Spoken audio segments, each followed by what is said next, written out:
Chapter 24. The most defining moment for me as a police officer did not occur on the street or while I worked a case.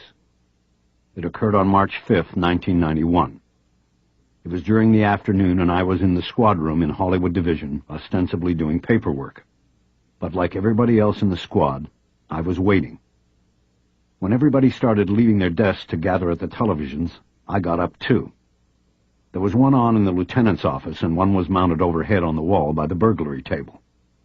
I didn't get along with the lieutenant at the time, so I moved to the burglary pen to watch. We had already heard about it, but few of us had actually seen the tape yet. And there it was, grainy black and white, but still clear enough to see, and to know that things would change. 4 uniformed cops gathered around a man flopping on the ground. Rodney King, ex-con and now speeding scofflaw. 2 of the cops were wailing on him with batons. A third kicked him while the 4th controlled the juice for the taser gun. A second larger ring of uniforms stood around and watched. A lot of jaws dropped in the squad room as we looked up at the screen. A lot of hearts fell. We felt betrayed in some way. To a man and woman, we all knew that the department would not withstand the tape. It would change. Police work in Los Angeles would change. Of course, we didn't know how or whether it would be for better or for worse. We didn't know then that political motives and racial emotions would rise up over the department like a tidal wave, that there would later be a deadly riot and complete tearing of the city's social fabric. But as we watched that grainy video, we all knew something was coming. All because of that one moment of anger and frustration acted out under a streetlight in the San Fernando Valley. As I sat in the waiting room of a downtown law office, I thought about that moment. I remembered the anger I felt, and I realized it had come back to me across time. The recording I had of Lawton Cross being abused was no Rodney King tape. It would not set back law enforcement and community relations decades.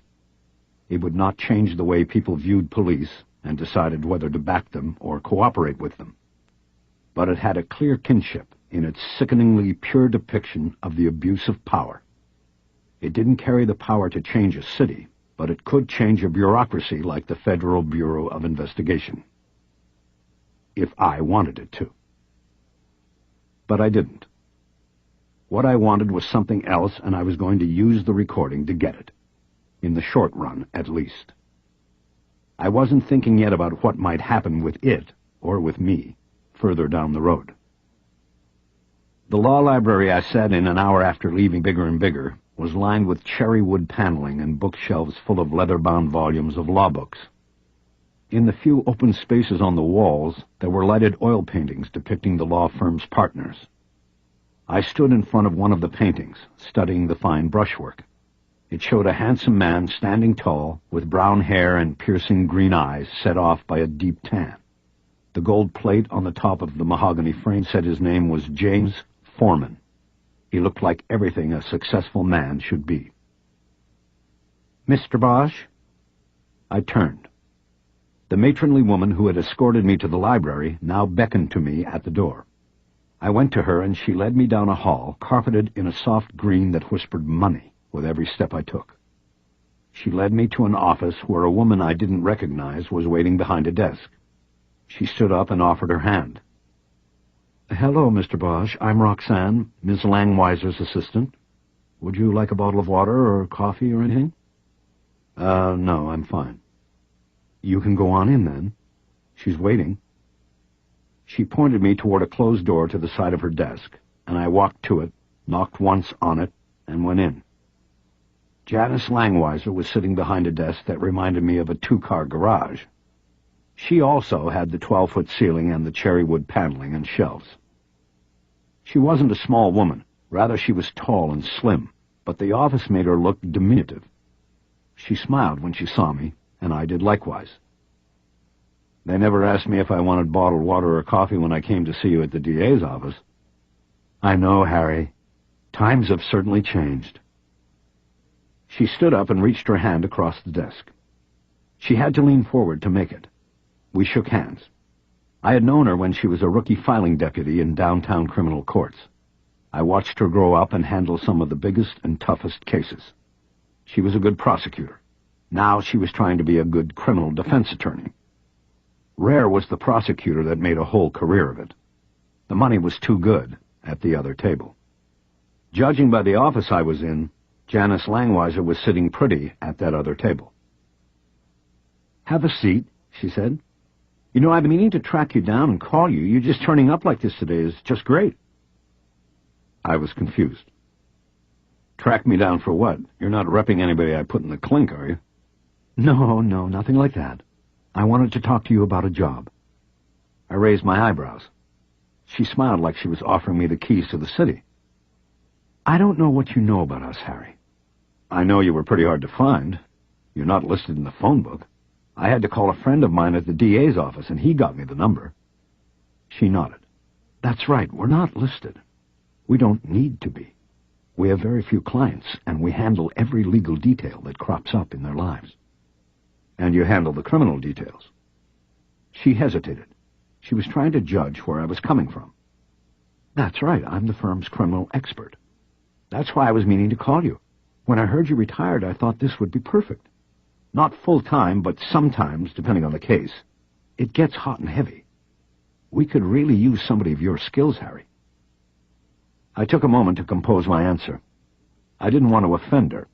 I wanted to hire her.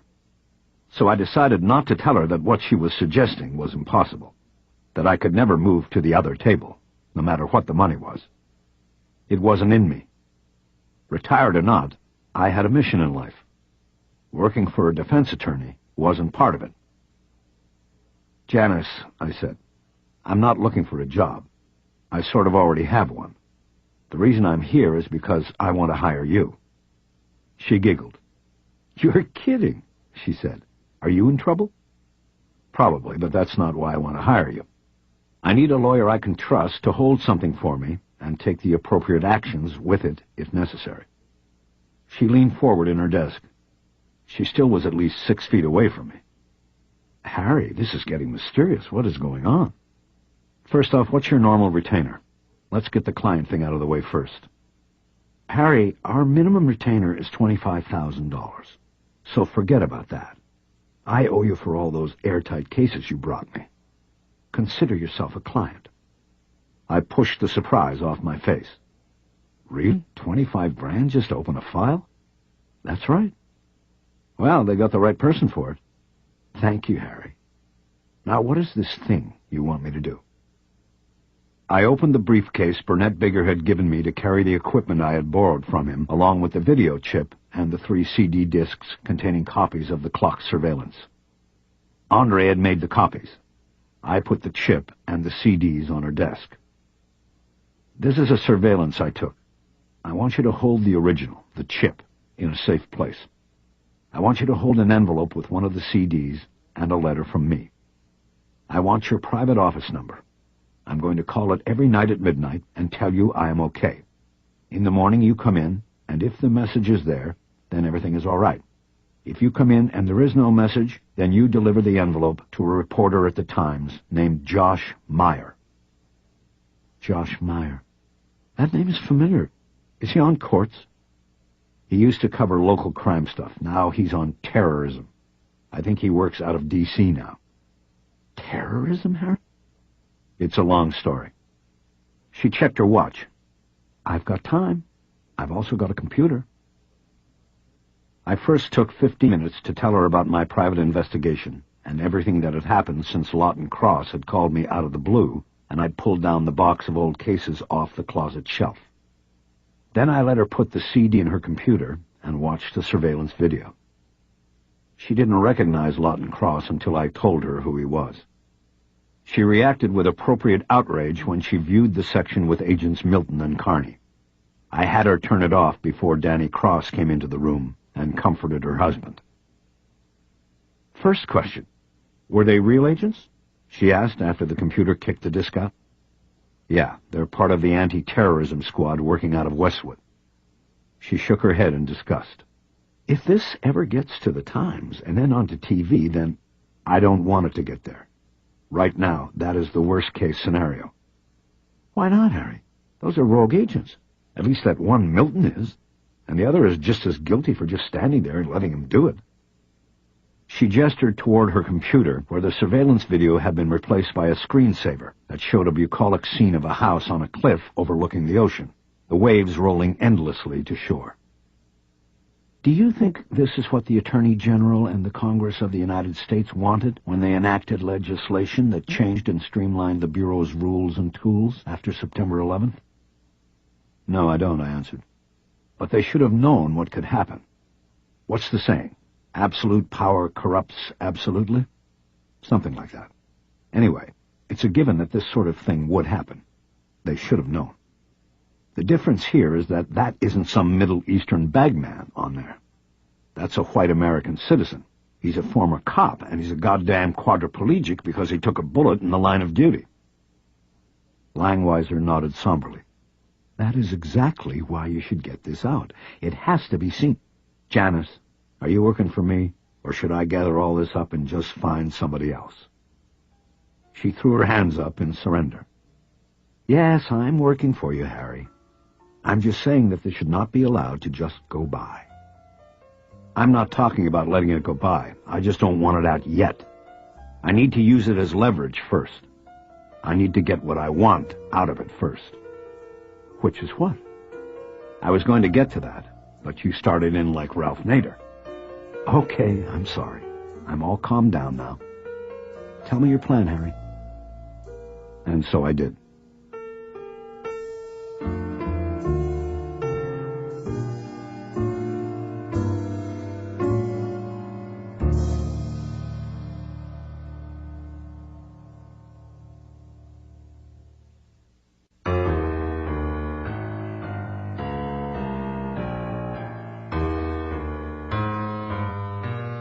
Chapter 25. Kate Mantelini's on Wilshire Boulevard had a row of high-back booths that afforded their inhabitants more privacy than the lap dance cubicles in the back rooms of any of the strip clubs in town.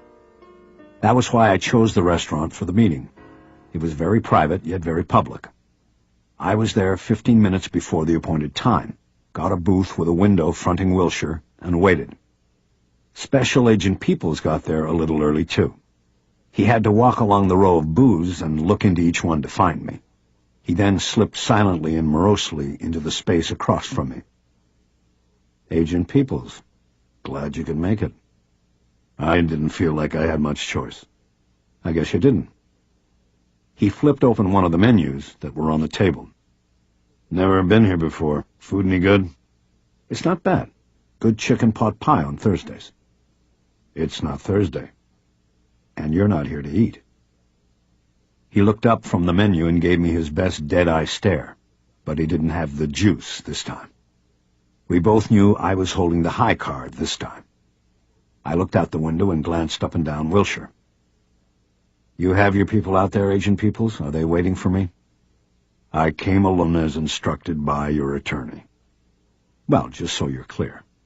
If your people grab me again, or make any move against my attorney, then the consequences are that the surveillance recording you were emailed will go to the media and out across the Internet. There are people who will know if I disappear. They'll put it out, no hesitation. Peoples shook his head. You keep saying that, disappear. This isn't South America, Bosch, and we're not Nazis. I nodded in agreement. Sitting in this nice restaurant, it sure doesn't seem so. But when I was sitting in that cube on the 9th floor, and nobody knew I was there, that was a different story. Mouse Aziz and those other guys you've got up there probably don't know the difference between California and Peru right now, either. And you are defending them now, is that it? The men who would like to see this country burned to the ground. I'm not I stopped when the waitress came to the booth. She said her name was Kathy and asked if we were ready to order. Peoples ordered coffee, and I ordered coffee and an ice cream sundae, with no whipped cream. After Kathy left, Peoples looked at me funny. I'm retired, I can have a sundae. Some retirement. They make good sundaes here, and they're open late. That's a good combination. I'll remember that. Did you ever see the movie Heat? This is the place where Pacino the cop meets De Niro the burglar. It's where they both tell each other they won't hesitate to put the other down, if it comes to that. Peoples nodded, and we held each other's eyes for a long moment. Message delivered. I decided to get down to the business at hand. So, what did you think of my clock camera? The facade dropped, and Peoples suddenly looked wounded. He looked as though he had been thrown to the lions. He knew what the future held for him if that recording got out. Milton worked for him. Therefore, he'd take the fall, too. The Rodney King tape cut a swath through the LAPD that went all the way to the top. Peoples was smart enough to know he would get trampled if he didn't contain this problem. I was disgusted by what I saw. First off, I apologize to you, and my plan is to go out to see that man, Lawton Cross, and apologize as well. That's nice of you. Don't think for a moment that that is how we operate, that it is status quo, that I condone it. Agent Milton is gone. He's out. I knew that the moment I saw the recording. I'm not promising you he will be prosecuted, but he won't be carrying a badge for very long. Not an FBI badge. I'll see to that. I nodded. Right. You'll see to that. I said it with high-octane sarcasm, and I could see it put some color in his cheeks. The color of anger. You called the meeting, Bosch. What do you want? There it was. The question I was waiting for. You know what I want. I want you people off my back. I want my file and my notes back. I want Lawton Cross's file back. I want a copy of the LAPD murder book, which I know you have, and I want access to Aziz and what you have on him. What we have on him is classified. It's a national security matter. We can't declassify it. I want to know what you have on his whereabouts on 2 nights. All that federal intelligence has got to be good for something, and I want it. And then I want to talk to him. Who, Aziz? That's not going to happen. I leaned across the table. Yes, it is.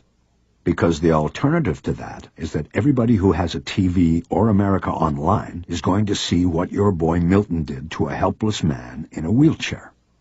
Make that a highly decorated retired cop who had the use of his limbs and fucking life taken from him while in the line of duty.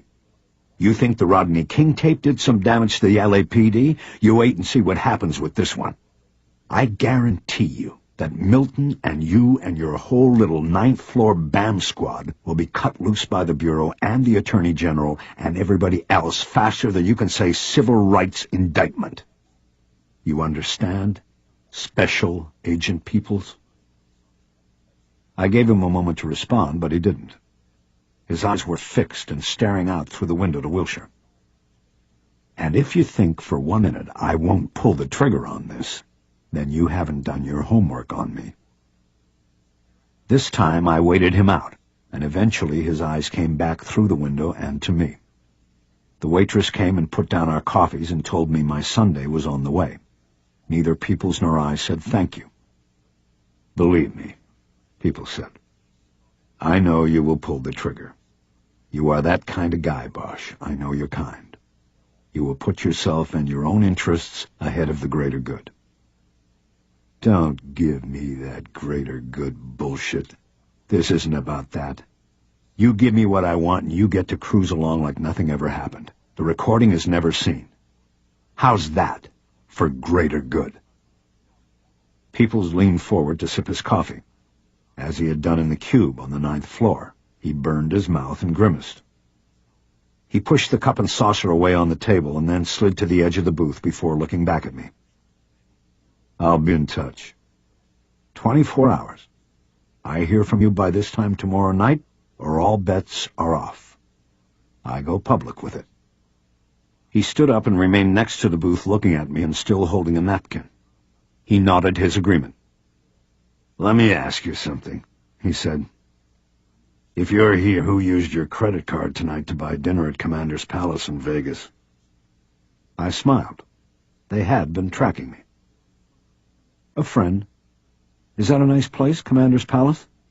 He nodded. One of the best. I've been there.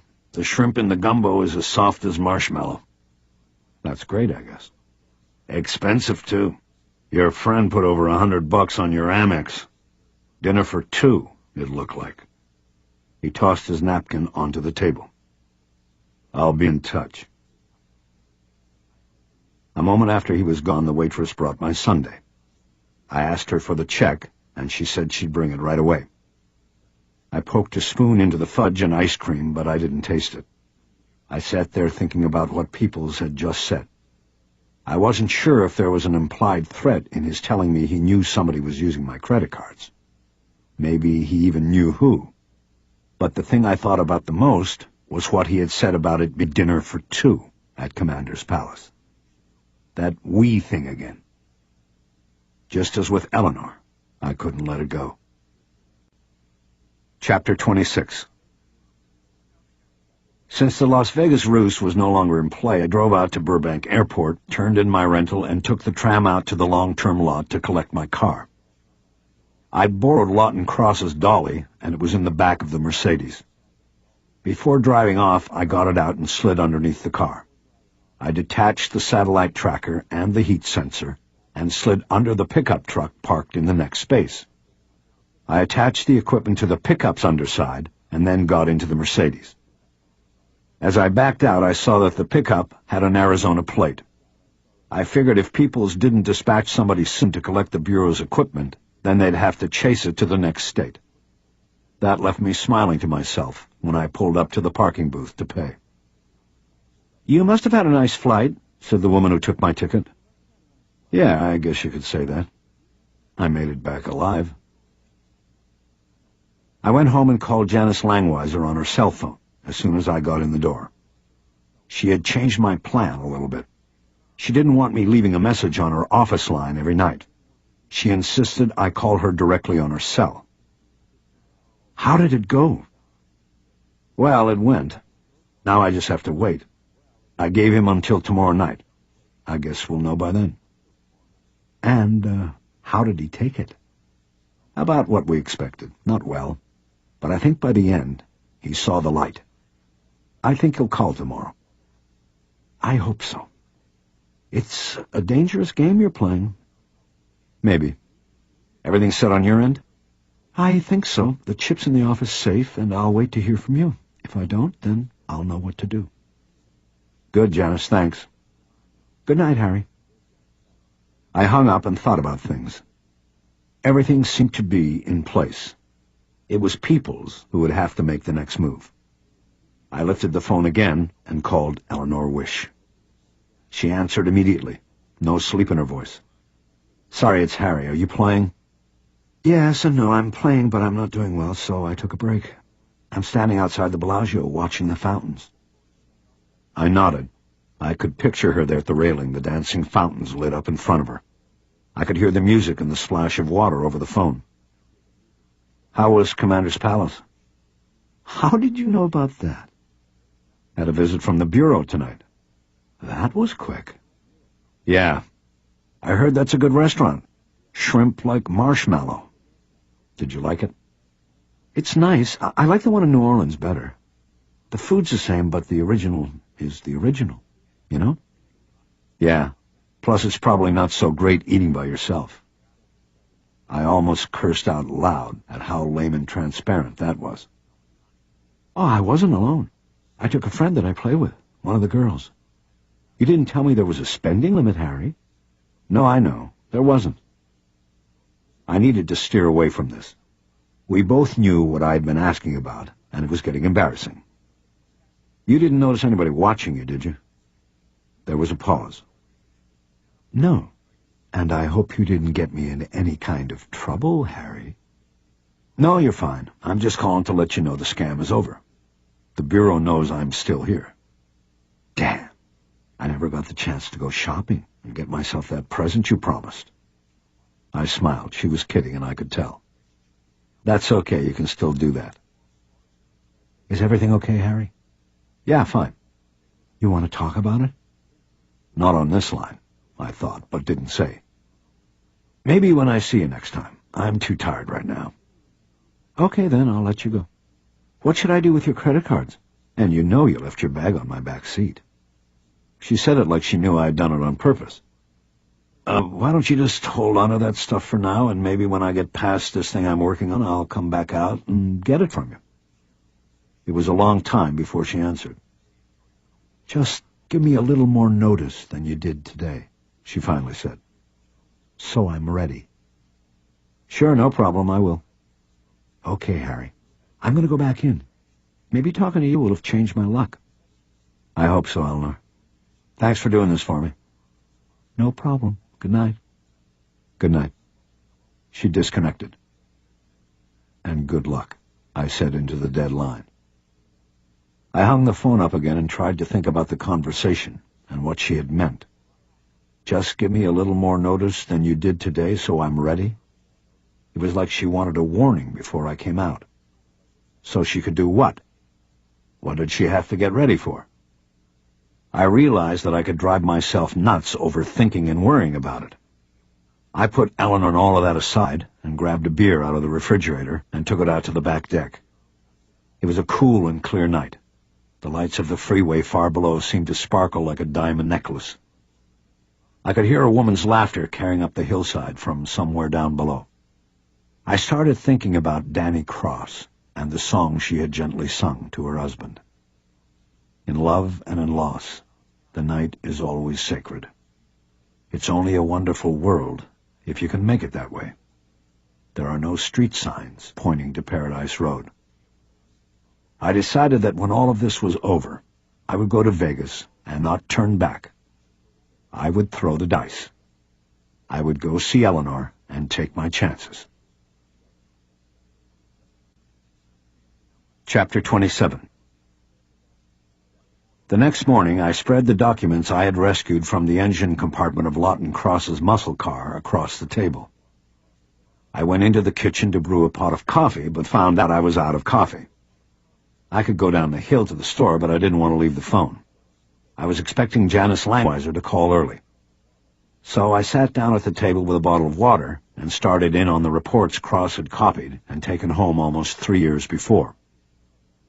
What I had was a copy of the currency report prepared by the bank which had loaned the cash to the movie company, and the time and location sheets that Lawton Cross and Jack Dorsey had been working on before their schedule became crowded with other cases.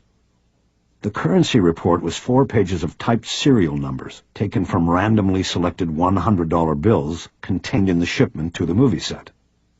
The report was prepared by 2 people listed as Linus Simonson and Jocelyn Jones. It was then signed off on by a bank vice president named Gordon Skaggs. Skaggs was a name that was familiar to me. It was among the names given to me by Alexander Taylor when I had asked the film producer who specifically knew about the cash delivery to the movie set. I no longer had the list of 9 names I had collected from Taylor. The FBI had taken that during the search of my home, but I remembered the name Skaggs. 2 names I did not remember being on that list were Simonson and Jones, though it was possible that Taylor did not know of their part in the preparation of the money, or they did not have immediate knowledge of where the money they were recording was going. Committed to studying everything about the case I could get my hands on, I scanned the listings of currency numbers thinking maybe something would stick out, but nothing grabbed me. The numbers were like an unbreakable code locking away the secret to the case. It was simply 4 pages of numbers in no particular sequence. Finally, I put the currency report aside and took up the alibi sheets. I first checked for the names Skaggs, Simonson, and Jones, and saw that Dorsey and Cross had indeed run out T&L checks on all 3 of the bank employees. Cross had taken Skaggs and Jones, while Dorsey ran down Simonson. Their locations were checked against key times in the murder of Angela Benton and the subsequent movie set heist. All 3 were cleared by alibi of physical involvement in the crimes. This did not, of course, clear them of ancillary involvement. Any one of them could have been the mastermind behind the heist, who had stayed in the background as the plan was carried out. Or at the very least, any one of them could have simply been the source of information on the delivery of money to the movie set. The same went for the other 8 names in the T&L report. All were cleared by alibi of active involvement in the crimes. But I had no other files or reports to indicate what had been done to determine if they had a background connection to the crime. I realized I was spinning my wheels. I was trying to play solitaire without a full deck. The aces were gone, and there was no way I could win. I had to get all the cards. I took a swig of water and wished it was coffee. I started thinking about how important the play with Peoples was. If it didn't work, I was done. Angela Benton's outstretched hands might haunt me for the rest of my life, but there wasn't anything I was going to be able to do about it. As if on cue, the telephone rang. I went into the kitchen and picked up. It was Janice Langweiser, though she didn't identify herself. "It's me," she said. "We have to talk." "Okay, I'm in the middle of something. I'll call you right back." "Good." She hung up without a protest. I took that as a sign that she now believed what I had told her about my house and phone being bugged. I took that as a sign that Peoples was acting in the way I had hoped he would. I grabbed my keys off the counter and went out the door.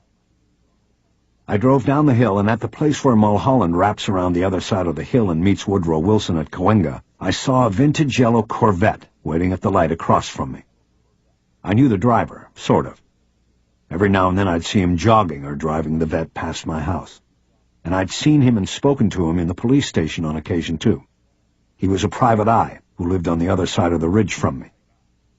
I put my arm out the window and gave him a sweeping palm-down salute. He did likewise back to me. Smooth sailing, my brother. I was going to need it. The light changed, and he went south on Cahuenga, while I went north. I bought a cup of coffee in a convenience store and used a payphone next to the Poquito Mas to call Langweiser back on her cell. She answered right away. "They came in last night," she said, "just like you predicted." "Did you get it on the camera?" "Yes, it's perfect, clear as day. It was the same guy in the first surveillance. Milton." I nodded to myself. The call to my house the night before, in which Janice said she'd locked the digital chip in her office safe, had been the bait, and Milton had taken it. Before leaving her office, I had set up one of Bigger and Bigger's cameras, the radio, on her desk, and trained it toward the bookcase which hid the safe. He stumbled around looking for a while, but then he found it. He took the whole safe out of the wall. It's gone. She had emptied everything from the safe the night before. I had put in a folded piece of paper. It said, "Fuck you," with a capital F. I imagined Milton unfolding and reading it, if he had managed to get the safe open. "Anything else hit in the offices?" "A couple of drawers pulled out here and there. The quarter jar in the coffee room, all just covered to make it look like a regular burglary." "Anybody call the police to report it?" "Yes, but nobody's shown up yet. Typical." "Keep the surveillance out of it for now." "I know, like we said." "What should I do now?" "You still have people's email address?" "Sure do." The night before, she had gotten the email address rather easily from a former colleague who worked at the U.S. Attorney's office. "Okay, send Peoples another email. Attach the latest surveillance and tell him I've changed the deadline to noon today. I hear from him by then, or he can start watching CNN for the results. Send it as soon as you can." "I'm online now." "Good." I sipped coffee while listening to her type. Andre Burnett had included in the briefcase I had borrowed the equipment Langweiser would need to view the digital chip taken from the radio camera. She could now attach a file containing the surveillance recording to an email. "Hits away," she finally said. "Good luck, Harry." "I'll probably need it." "Remember, call me tonight by midnight or I'll follow the instructions." "Gotcha." I hung up and went back to the convenience store for a second cup of coffee. I was already wired from Langweiser's report, but I figured I might be needing the spare caffeine before the day was finished. When I got back to the house, the phone was ringing. I got the door unlocked and inside just in time to grab the phone off the kitchen counter. "Yeah?" "Mr. Bosch, John Peoples here." "Good morning." "Not really. When can you come in?" "I'm on my way." Chapter 28.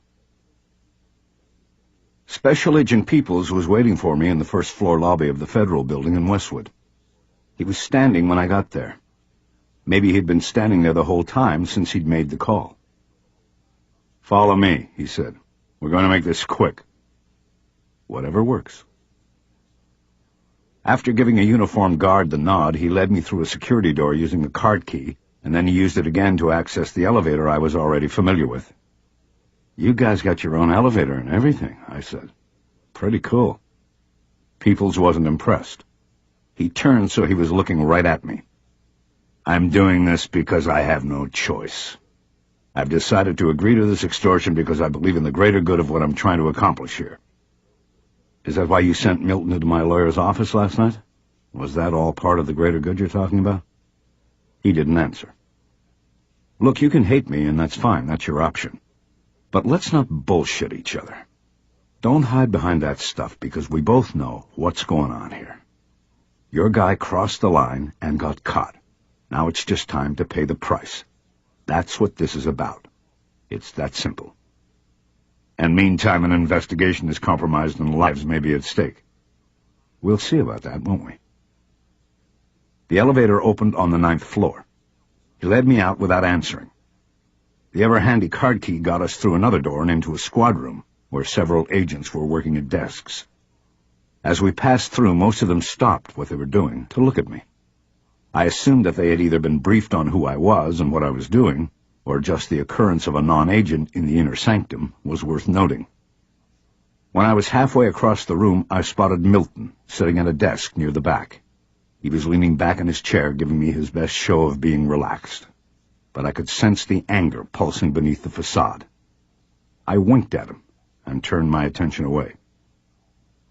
Peoples led me into a small room with a desk and 2 chairs. On the desk was a cardboard box. I looked into it and recognized my own notebook and the file I had kept on Angela Benton.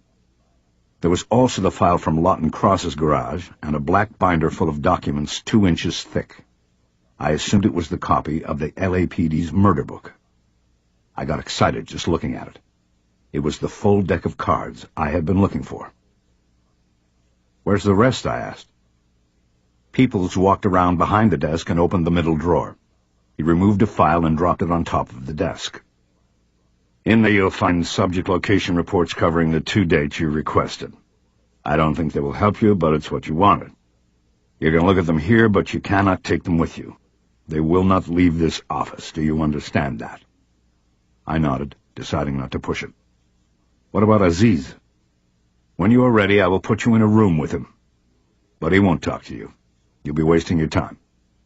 "Well, it's mine to waste." "Then, before you leave here, you will call your attorney and instruct her to turn over to me the original and all copies of the surveillance recordings you have made last night and the night before." I shook my head. "Sorry, that's not the deal." "It certainly is." "No, I never said I would turn over the recordings. What I said was that I would not go public with them. There's a difference. I'm not going to turn over the only leverage I've got. I'm not stupid, John." "We had a deal," he said, his cheeks beginning to quiver with anger. "And I'm keeping the deal, exactly as offered." I reached into my pocket and pulled out a cassette tape. I held it out to him. "If you don't believe me, you can listen for yourself. I was wearing a wire last night in the booth." I watched his eyes register that I now even had him directly tied in. "Take it, John. Call it a goodwill gesture. It's the original. No copies were made." He slowly reached up and took the tape. I moved around behind the desk. "Why don't I take a look at what you've got in the file while you go do whatever you have to do to get Aziz ready?" Peoples pocketed the tape and nodded. "I'll be back in 10 minutes, he said. "If anyone comes in here and asks what you are doing, close that file and tell them to see me." After he left the room, I sat down at the desk and opened the file. It contained 2 pages that had security stamps on them and had words in the middle of paragraphs, and then whole paragraphs blocked out with black ink. Peoples clearly wasn't going to let me see anything I had not bargained for, or extorted from him, as he had put it. The pages were taken from what I assumed was a larger file. There was a coding in small print at the top left corner. I reached into the cardboard box and opened my file. I took out one of the loose sheets of notepaper and wrote the code number from each page down. I then read what Peoples was allowing me to read. The first page had 2 dated paragraphs. 5/11/99. Subject confirmed in Hamburg at deleted, in company with deleted, deleted, deleted, and deleted, deleted. Subject seen in restaurant by deleted approximately 2000 hours until 2330 hours. No further detail. 7/1/99. Subject passport scan at Heathrow at 1440 hours. Follow-up determination arrival on Alemania Air Flight 698 from Frankfurt. No further detail. The paragraphs before and after these 2 were completely blacked out. What I was looking at was the log in which tabs on Aziz had been kept over the years by the feds. He was on the terrorism watch list. This is what it amounted to: sightings by informants or agents and airport passport checks. The 2 dates on the page were on either side of the murder of Angela Benton and the movie set heist. It by no means cleared Aziz of active or background involvement in the crimes.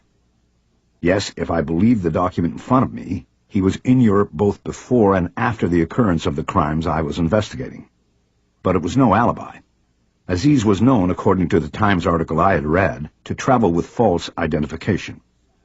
It was possible he had slipped into this country to commit the crimes and then slipped out. I went on to the next page. This one had only 1 paragraph that was not blacked out. But the date was a direct hit. 3/19/2000.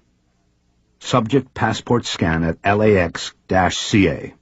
Arrival on Qantas Flight 88 from Manila at 1811 hours.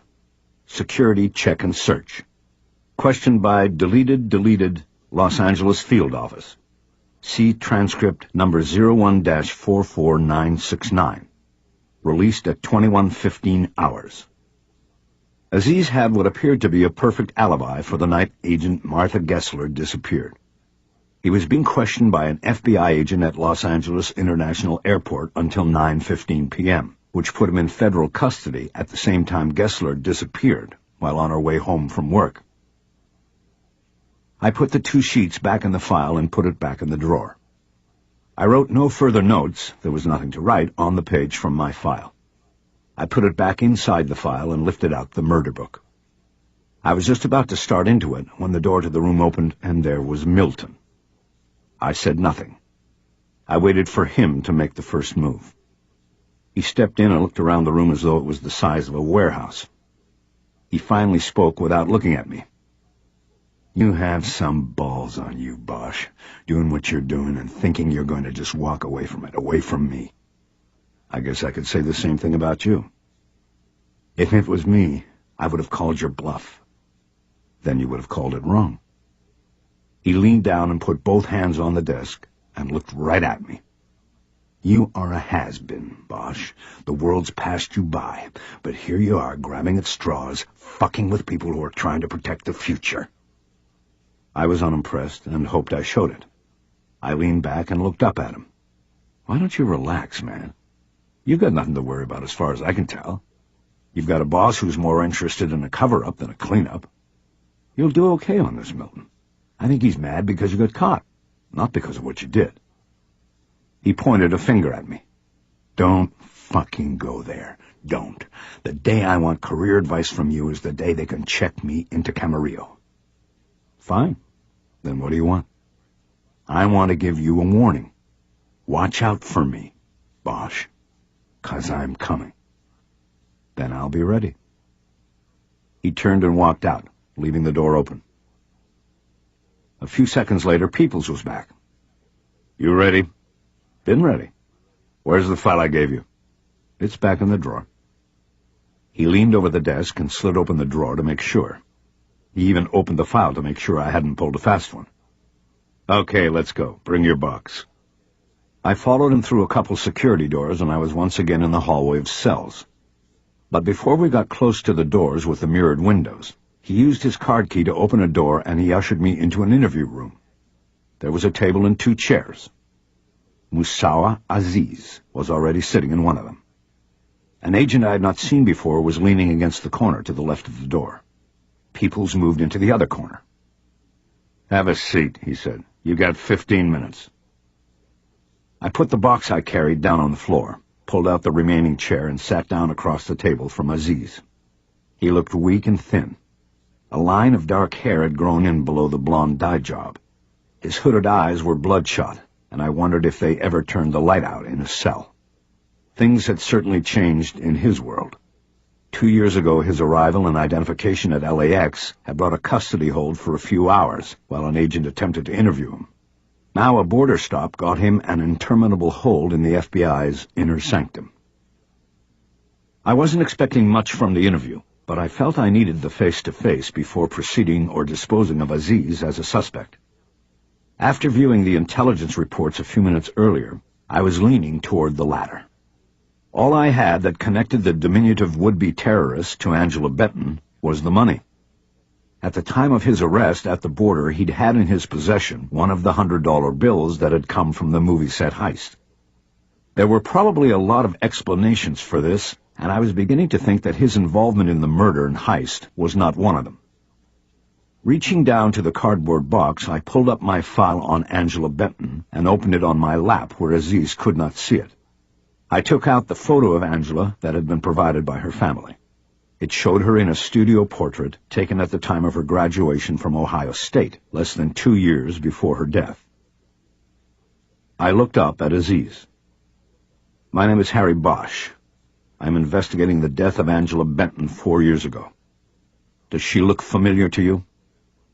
I slid the photo across the table and studied his face and eyes for any tell, any giveaway. His eyes moved over the photograph, but I saw nothing in the way of a reaction. He said nothing. "Did you know her?" He didn't answer. "She worked for a movie company that was robbed. You ended up with some of the money. How?" "Nothing." "Where did the money come from?" He raised his eyes from the photo to mine. He said nothing. "Did these agents tell you not to talk to me?" "Nothing." "Did they?" "Look, if you didn't know her, then tell me." Aziz dropped his sad eyes to the table again. He appeared to be looking at the photo again, but I could tell he wasn't. He was looking at something far away. I knew it was useless, just as I had probably known before sitting down. I got up and turned to Peoples. "You can keep the rest of the 15 minutes. He pushed off the wall and looked up at an overhead camera. He made the little swirly motion with a finger, and the door's electronic lock snapped open. Without thinking, I moved toward the door and pushed it open. Almost immediately, I heard a banshee cry from behind me, and Aziz was up and over the table. He hit me in the upper back with all his weight, maybe 130 pounds tops, and I went through the door and into the hallway. Aziz was still on me, and as I started to go down, I felt his arms and legs flailing for purchase. He then jumped off and started running down the hall. Peoples and the other agent were quickly down the hall after him. As I got up, I saw them corner Aziz at a dead end. Peoples held back while the other agent moved in and roughly wrestled the smaller man to the ground. Once Aziz was controlled, Peoples turned and came back to me. "Bosch, are you all right?" "I'm fine." I stood up and made a show of straightening my clothes. I was embarrassed. I had been taken by surprise by Aziz, and I knew it would probably be the talk of the squad room at the other end of the hall. I wasn't ready for that. I guess being out of the life so long, I got rusty. "Yes, you can never turn your back on them." "My box, I forgot it." I went back into the interview room and got the photo off the table and the box. Just as I came back out, Aziz was being walked by, the agent having cuffed his wrists behind his back. I watched him go by, and then Peoples and I followed at a safe distance.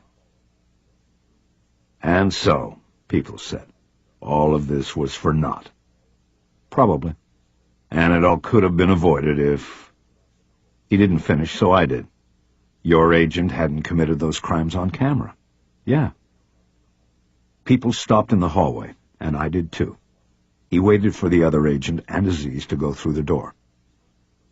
"I'm not comfortable with this arrangement," he said. "I have no guarantees. You could walk out of here and get hit by a truck. Does that mean those recordings will end up on the news?" I thought for a moment, then nodded. Yeah, it does. You better hope that truck misses me. I don't want to live and work under the weight of that. I don't blame you. What are you going to do about Milton? What I told you, he's out. He just doesn't know it yet. Well, let me know when that happens. Then we can talk about the weight again. He looked like he was about to say something more, but then thought better of it and started walking again. He led me through the security doors to the elevator. He used his card key to summon it and then to push the button for the lobby. He held his hand on the door's bumper. I'm not going down with you, he said. I think we've said enough. I nodded, and he stepped back through the door. He stood there and watched, maybe to make sure I didn't sneak off the elevator and try to spring the incarcerated terrorists. Just as the door started closing, I hit the bumper with the side of my hand, and it slowly reopened. Remember, Agent Peoples, my lawyer has taken steps to secure herself and the recordings. If something happens to her, it's the same as it happening to me. Don't worry, Mr. Bosch. I will make no move against her or you. It's not you I'm worried about. The door closed as we were holding each other's eyes in a pointed stare. I understand, I heard him say through the doors.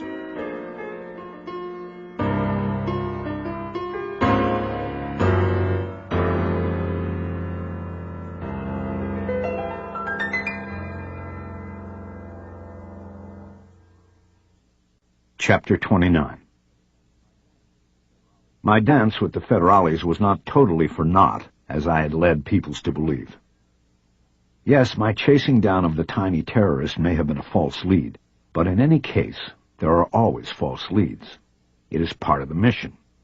But at the end of the day, what I had was the full record of the investigation, and I was happy with that. I was playing with a full deck, the murder book, and it allowed me to write off in my mind all that had occurred in the 2 days leading up to the point I got it, including my hours in lockdown.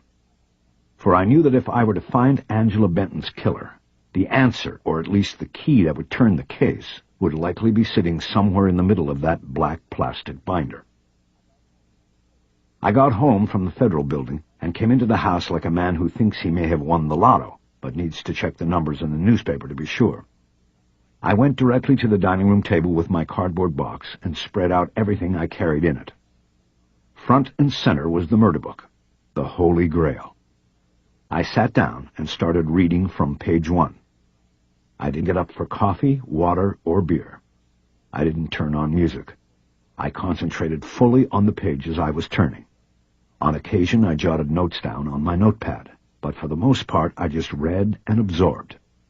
I got in the car with Lawton Cross and Jack Dorsey, and I rode through their investigation. 4 hours later, I turned the last page in the binder. I had carefully read and studied every document. Nothing struck me as the key, the obvious strand to pursue, but I wasn't discouraged. I still believed it was in there. It always was. I would just have to sift it from a different angle. The one thing that struck me from the intense immersion into the documented part of the case were the differences in personalities of Cross and Dorsey.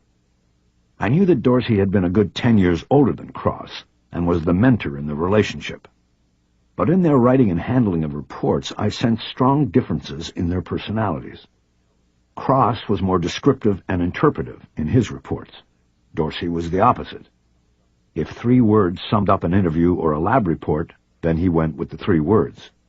Cross was more likely to put down the 3 words and then add another 10 sentences of interpretation of what the lab report or the witness's demeanor meant. I preferred Cross's method.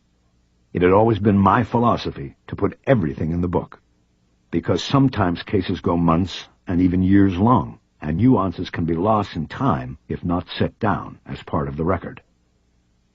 It also made me conclude that maybe the 2 partners had not been close. They were close now, inextricably linked in department mythology as keepers of the ultimate bad luck. But maybe if they had been close that moment at the bar, things would have been different. Thinking about what could have been made me remember Danny Cross singing to her husband.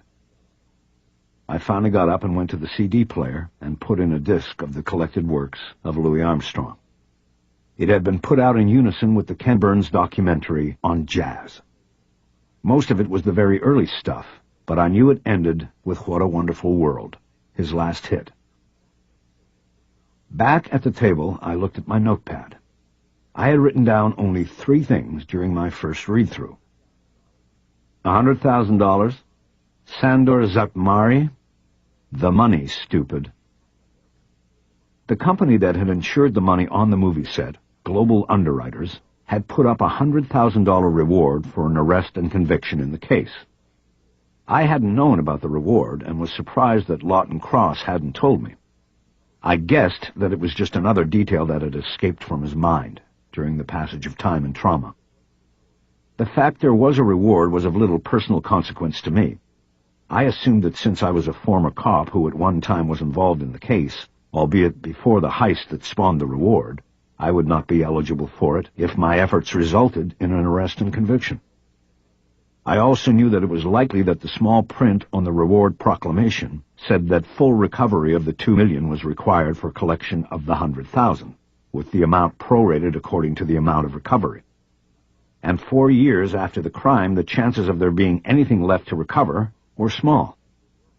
Still, the reward was good to know about. It might be useful as a tool of leverage or coercion. I might not be eligible, but I might encounter someone useful who would be. I was glad I found out about it. Next on the notepad was the name Sandor Zatmari.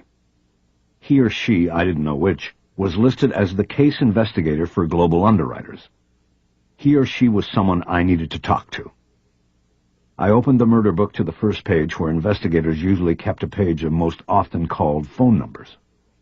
There was no listing for Zatmari, but there was for Global.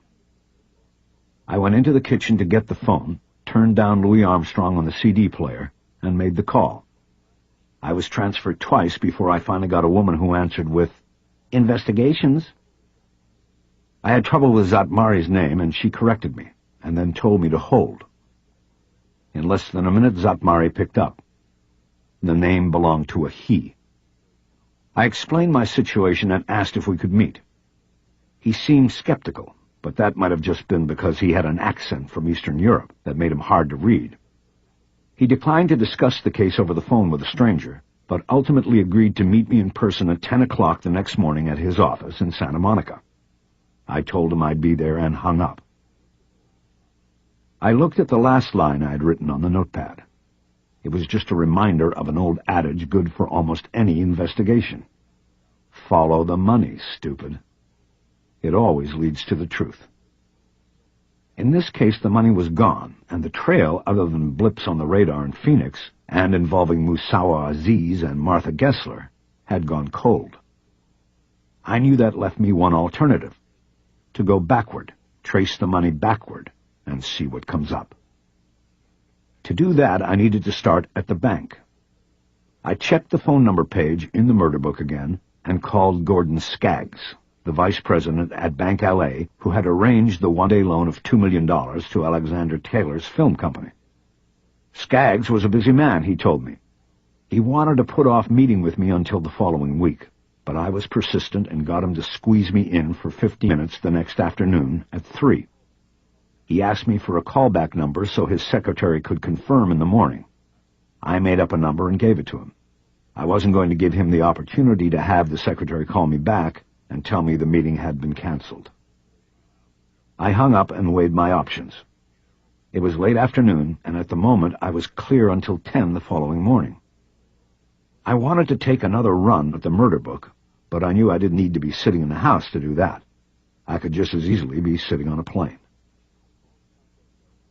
I called Southwest Airlines and reserved a flight from Burbank to Las Vegas, arriving at 7:15, and a return flight leaving early the next morning and arriving at 8:30 back at Burbank. Eleanor answered her cell phone on the second ring and seemed to be whispering. "It's Harry. Is something wrong?" "No." "Why are you whispering?" She spoke up. "Sorry, I didn't realize I was. What's going on?" "I'm thinking about coming over there tonight to get my bag and my credit cards." When she did not respond right away, I asked, "Are you going to be around?" "Well, I was going to play tonight. Later. My plane gets in at 7:15. I could come by around 8. Maybe we could have dinner before you go to play. I waited, and again it seemed like she was taking too long to respond. Dinner would be nice. Are you staying overnight? Yeah, I've got an early flight out. I have some things to do over here in the morning. Where are you going to stay? There was as clear a signal as any. I don't know. I didn't reserve anything. Harry, I don't think it would be good for you to stay here. Right. The line was as silent as the 300 miles of desert between us. I know. I can get you comped. At the Bellagio. They'll do it for me. You sure? Yes. Thanks, Eleanor. You want me to come to your place after I get in? No, I'll come pick you up. Are you checking luggage? No, you already have my bag. Then I'll be parked out in front of the terminal at 7:15. I'll see you then. I noticed she was whispering again, but didn't say anything about it this time. Thanks, Eleanor. Okay, Harry, I need to juggle some things to get free tonight, so I'm going to go. I'll see you at the airport, 7:15, bye. I said goodbye, but she'd already hung up. It sounded as though there had been another voice in the background, just as she disconnected the call. As I thought about this, Louis Armstrong started singing What a Wonderful World, and I turned it up. Chapter 30. At 7:15 that night, Eleanor and I repeated the same airport scene again, right down to the kiss when I got into the car. Afterward, I turned awkwardly and lifted the heavy murder book I'd been carrying over the front seats to the back. I dropped it on the back seat next to the top of my suitcase that was on the seat behind Eleanor. That looks like a murder book, Harry. It is. I thought I might be able to go through it on the flight. And? I had a screaming baby in the seat behind me. Couldn't concentrate. Why would anybody bring a kid to Vegas anyway? It's actually not a bad place to raise a kid, supposedly.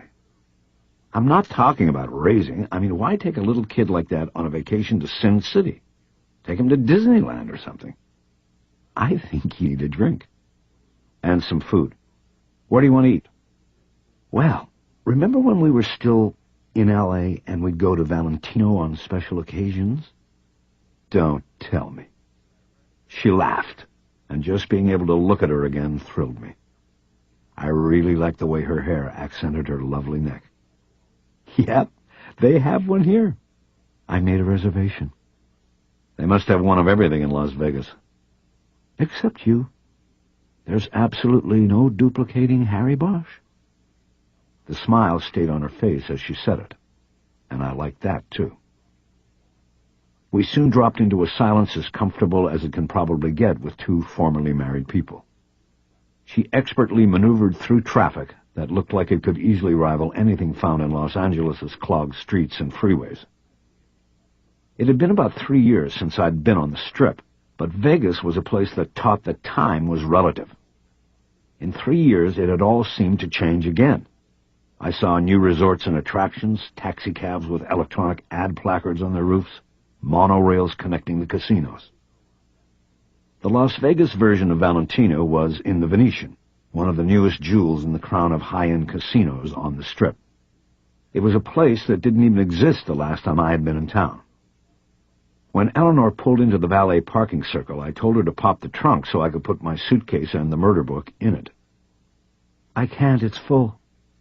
I don't want to leave this stuff out, especially the murder book. Well, put it in the bag and put it on the floor. It will be all right. Don't you have room back there for just the book? No, everything is jam-packed in there, and if I open it, then it will all spill out. I don't want that to happen here. What is in it? Just clothes and things, stuff I want to take to Salvation Army, but haven't had the time. 2 valets opened our doors simultaneously and welcomed us to the resort. I got out, opened the back door, and leaned in to open the carry-on bag and put the murder book inside it. After closing the bag, I slid it down to the floor behind Eleanor's seat. When I did this, I noticed there was a whitish-yellow stain on the leather seat, the seemingly only blemish on a beautiful new car. You coming, Harry? Eleanor asked from behind me. Yeah, I'm coming. As the valet was driving the car away, I looked at the trunk and back end. It didn't seem particularly heavy. I looked at the license plate and silently read it 3 times to myself. Valentino was Valentino. As far as I could tell, the L.A. restaurant had been perfectly cloned. It was like trying to tell the difference from one McDonald's and another, on a much different culinary level. I didn't force the conversation while we ate. I was comfortable and happy just being with her. At first, the conversation, though spare, was focused on me and my retirement, or lack thereof. I told her about the case I was working, including the connection to her old friend and colleague, Marty Gessler. In another lifetime, she had been an FBI agent, but she still had the analytical mind of an investigator. When we had been together in L.A., she had often been a sounding board for me, and on more than one occasion had helped with a suggestion or idea. This time she had only one piece of advice, and that was to stay clear of Peoples and Milton, and even Lindell. Not that she knew them specifically. She just knew the FBI culture and knew their kind. Of course, her advice came too late for me. I'm doing my best to do just that, I told her. It would be fine with me if I never see any of them ever again. But not very likely. I suddenly thought of something. You don't have your cell phone on you, do you?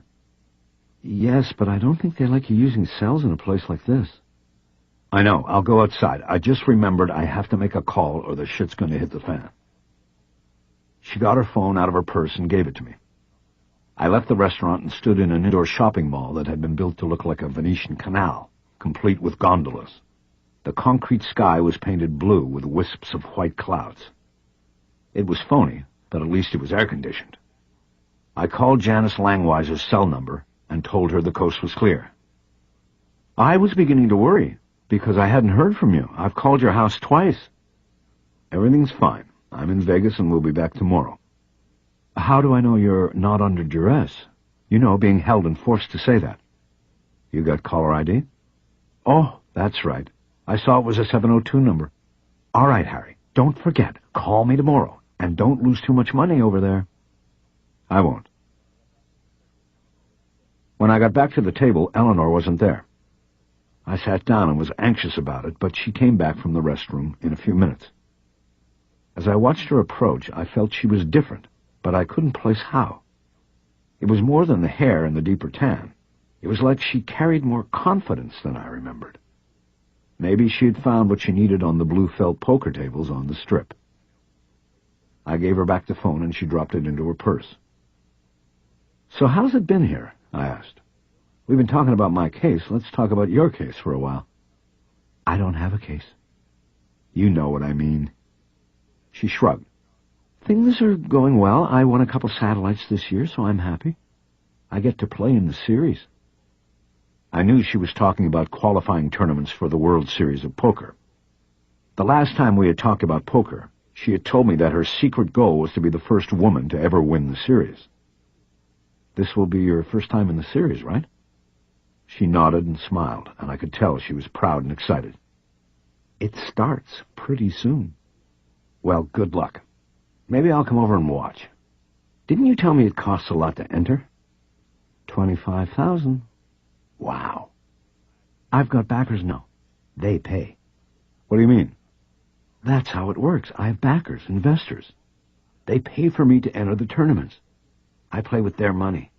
They get 75% of everything I make in the tournaments, not my nightly playing, unless I get into a private game and it's high stakes. I call them in on something like that. I nodded. Who are these people? Are they, legitimate? Yes, Harry. Very. They're businessmen, Microsoft men from Seattle. I met them when they were out here playing. So far, I've made the money. With the way the stock market's been, they'd rather invest in me. They're happy, and so am I. Good. I thought about the reward on the case I was working. If I solved the case, got back some of the money, and somehow qualified for the reward, I could be her backer. It was a pipe dream. I wondered if she would even take my money. What are you thinking about? She asked. You look so concerned. Nothing. I was just thinking about the case for a second, something I want to ask the insurance investigator tomorrow. The waiter brought the check, and I paid after getting my credit cards back from Eleanor. We left and got the car, and I checked to make sure the suitcase was still in the back. We drove over to the Bellagio, a short distance that took a long time because of the traffic. I grew nervous as we got closer because I didn't know what was going to happen when we got there. I checked my watch. It was almost 10. What time do you play? I like to start around midnight. Why do you like to play through the night? What's wrong with the day? The real players come out at night. The tourists go to bed. There's more money on the table. We rode in silence for a little bit, and she eventually continued as though there had been no pause. Plus, I like coming out at the end of the night and seeing the sun coming up.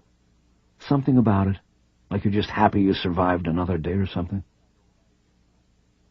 Inside the Bellagio, we went to the VIP desk and picked up a card key that had been left under Eleanor's name. It was that simple. She led me to the elevator like she had been in it 100 times, and we went up to a suite on the 12th floor. It was the nicest hotel room I had ever seen, with a living room and a bedroom and a view that looked down on the signature lighted fountains in the front pond. This is nice. You must know some people. I'm getting a rep. I play here 4 or 5 nights a week, and it's starting to draw people. High rollers who want to play me. They know that here, and they don't want me to play anywhere else. I nodded and turned to her. I guess things are really going well for you. I'm not complaining. I guess I didn't finish. She walked over to me and stood in front of me. You guess what? I don't know what I was going to ask. I guess I wanted to know what was missing. Are you with somebody now, Eleanor? She drew closer. I could feel her breath. You mean, am I in love with somebody else? No, Harry, I'm not. I nodded, and she spoke again before I could. Do you still believe in that thing you told me about the single bullet theory? I nodded without hesitation and looked into her eyes. She leaned forward, her head against my chin. What about you? I asked. Do you still believe what the poet said, that there is no end of things in the heart? Ezra Pound. Yes, I believe it. Always. I raised her chin with my hand and kissed her. Soon our arms were around each other, and her hand was on the back of my neck, pulling me toward her. I knew we were going to make love, and I knew for a moment what it meant to be the luckiest man in Las Vegas. I pulled away from her lips and just hugged her to my chest, my nose in her hair, my thumb rubbing the nape of the neck I had never seen so exposed before. All I want in this world is you, I whispered. I know, she whispered back. Chapter 31. On the flight back to Los Angeles, I tried to refocus on the case, but it was a fruitless effort. I had spent a good part of the night watching Eleanor win several $100s from 5 men at a table down in the Bellagio poker room. I had never watched her play at any length before. It is fair to say she embarrassed the other players, cleaning out all but one of them, and even he was left with only a single stack of chips by the time she cashed out 5 racks of her own. She was a cold, hard player who was as impressive as she was mysterious and beautiful.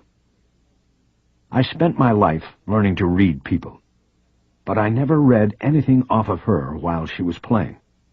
There was not a tell anywhere in her game, as far as I could see. But when she was finished with those men, she was also finished with me. Outside the poker room, she told me she was tired and had to go. She said I couldn't go with her. She didn't even offer me a ride to the airport. It was a short goodbye. We parted with a kiss as lacking in passion as our moments in the suite above had seemingly been full of it. We parted without promises of rejoining or even calling each other again. We just said goodbye, and I watched her walk away through the casino.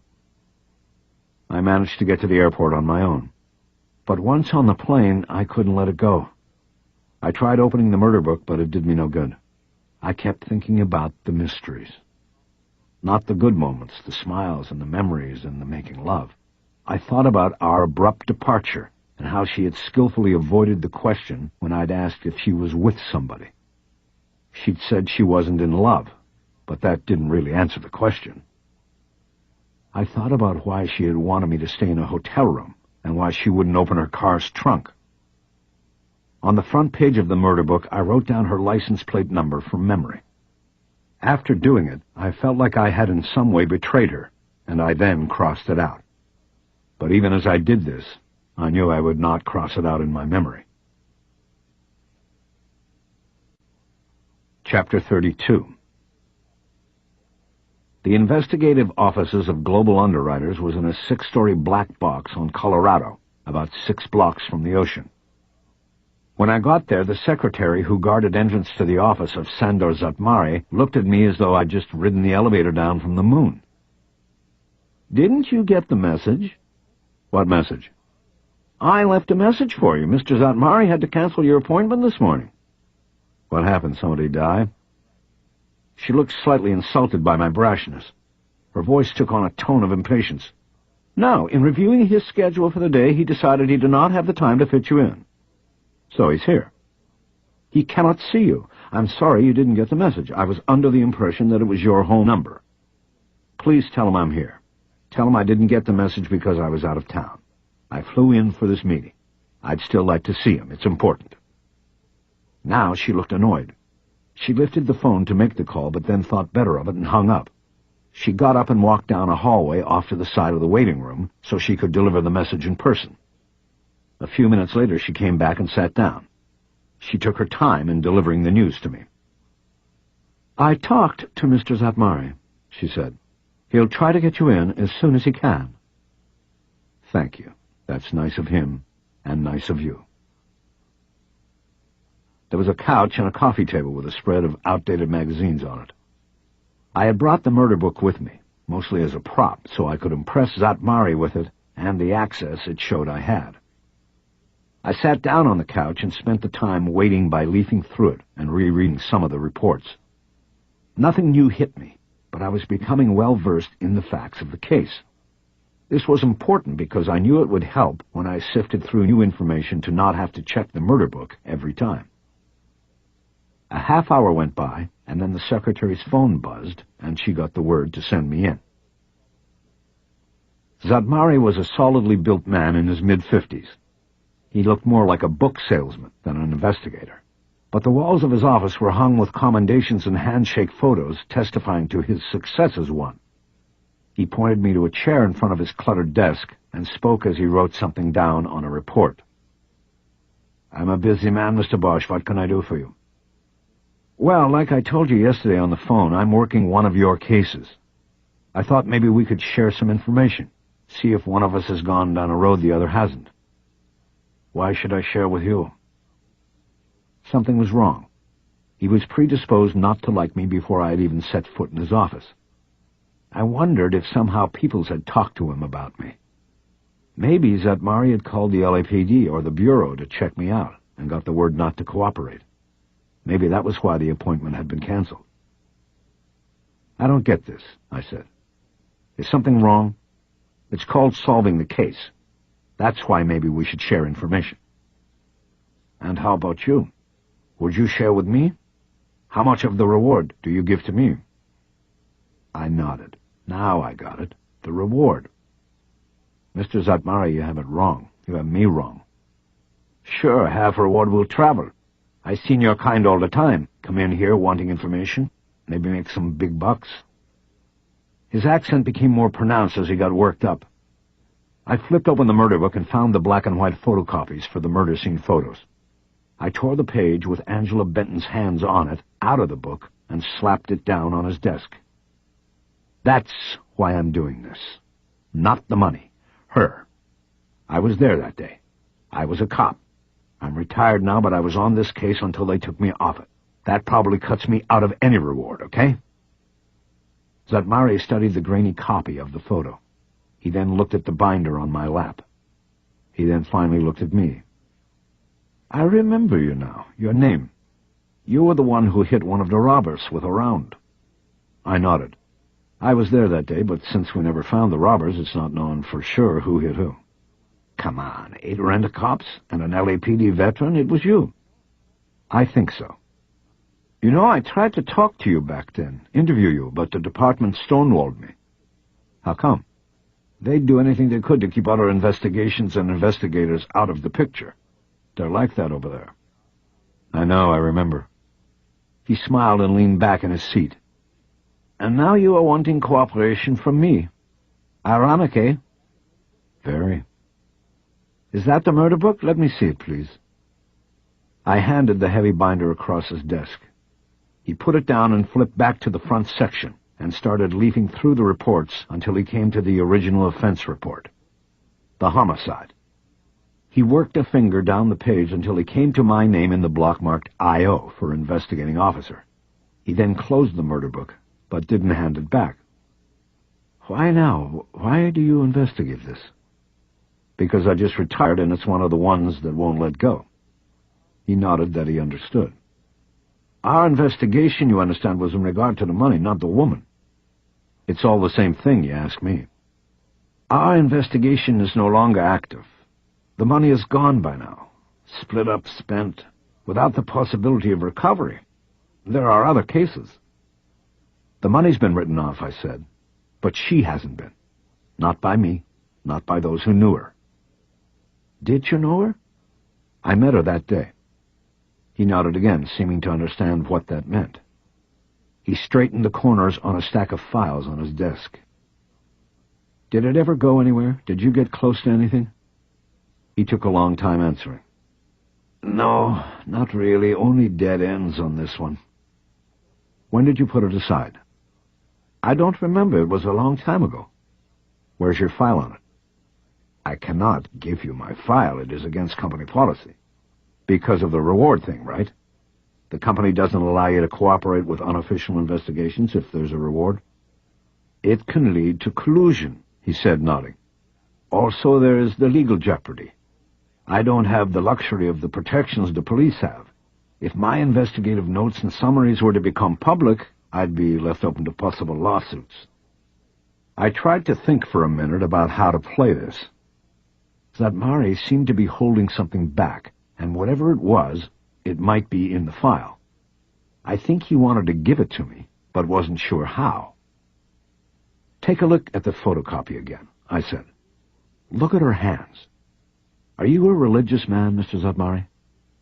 Zadmari looked at the photo of Angela Benton's hands again. Sometimes I am religious, he said. Are you? Not really. I mean, what is religion? I don't go to church, if that's what it is.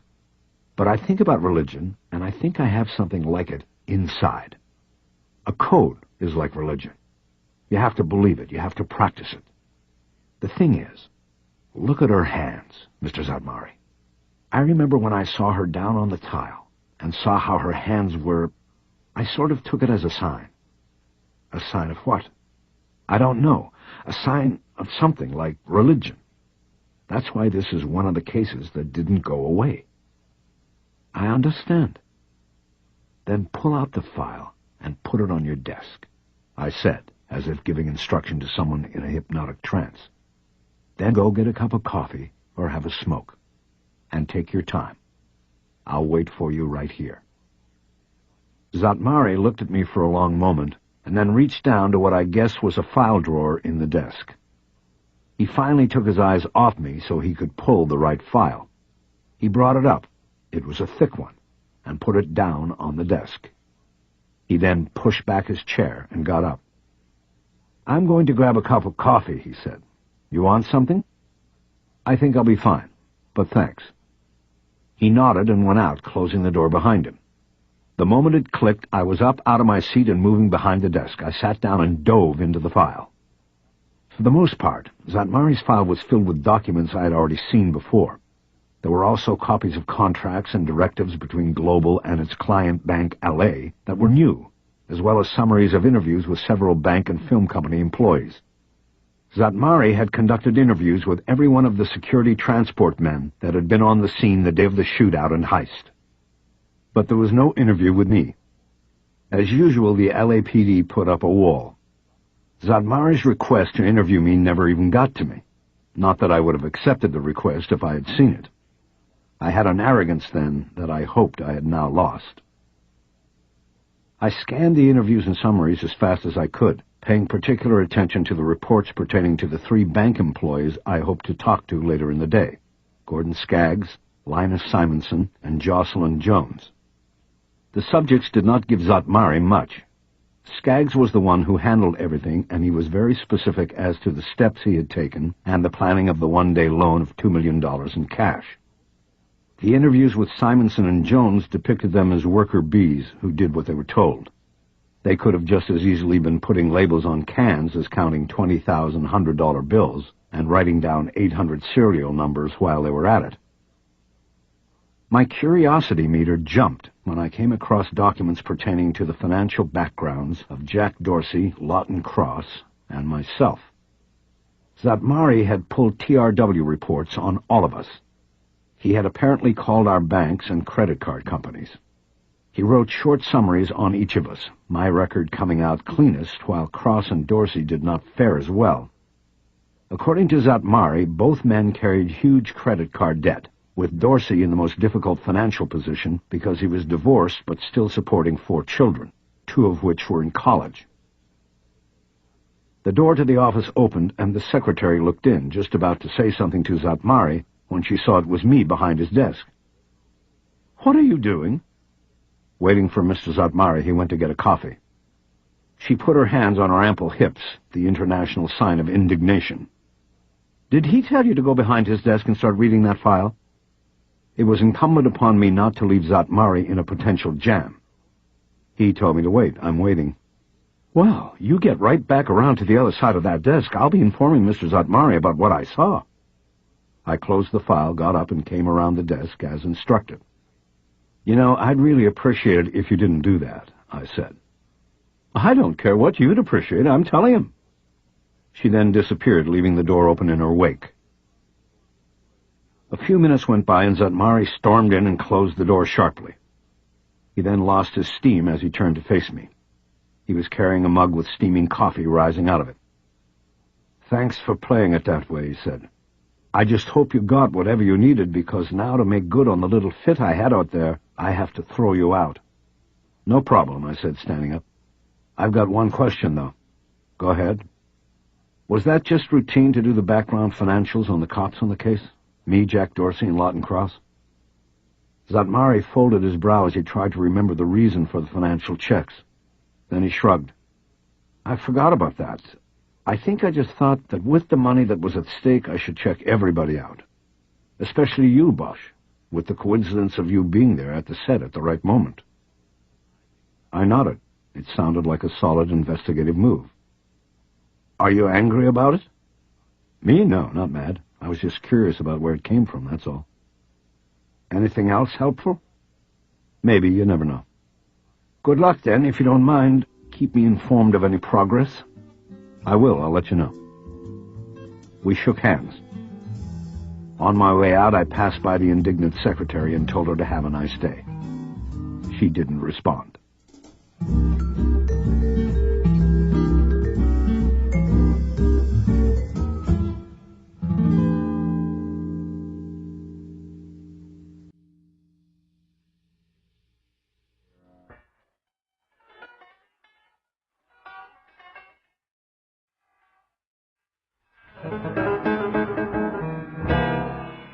Chapter 33.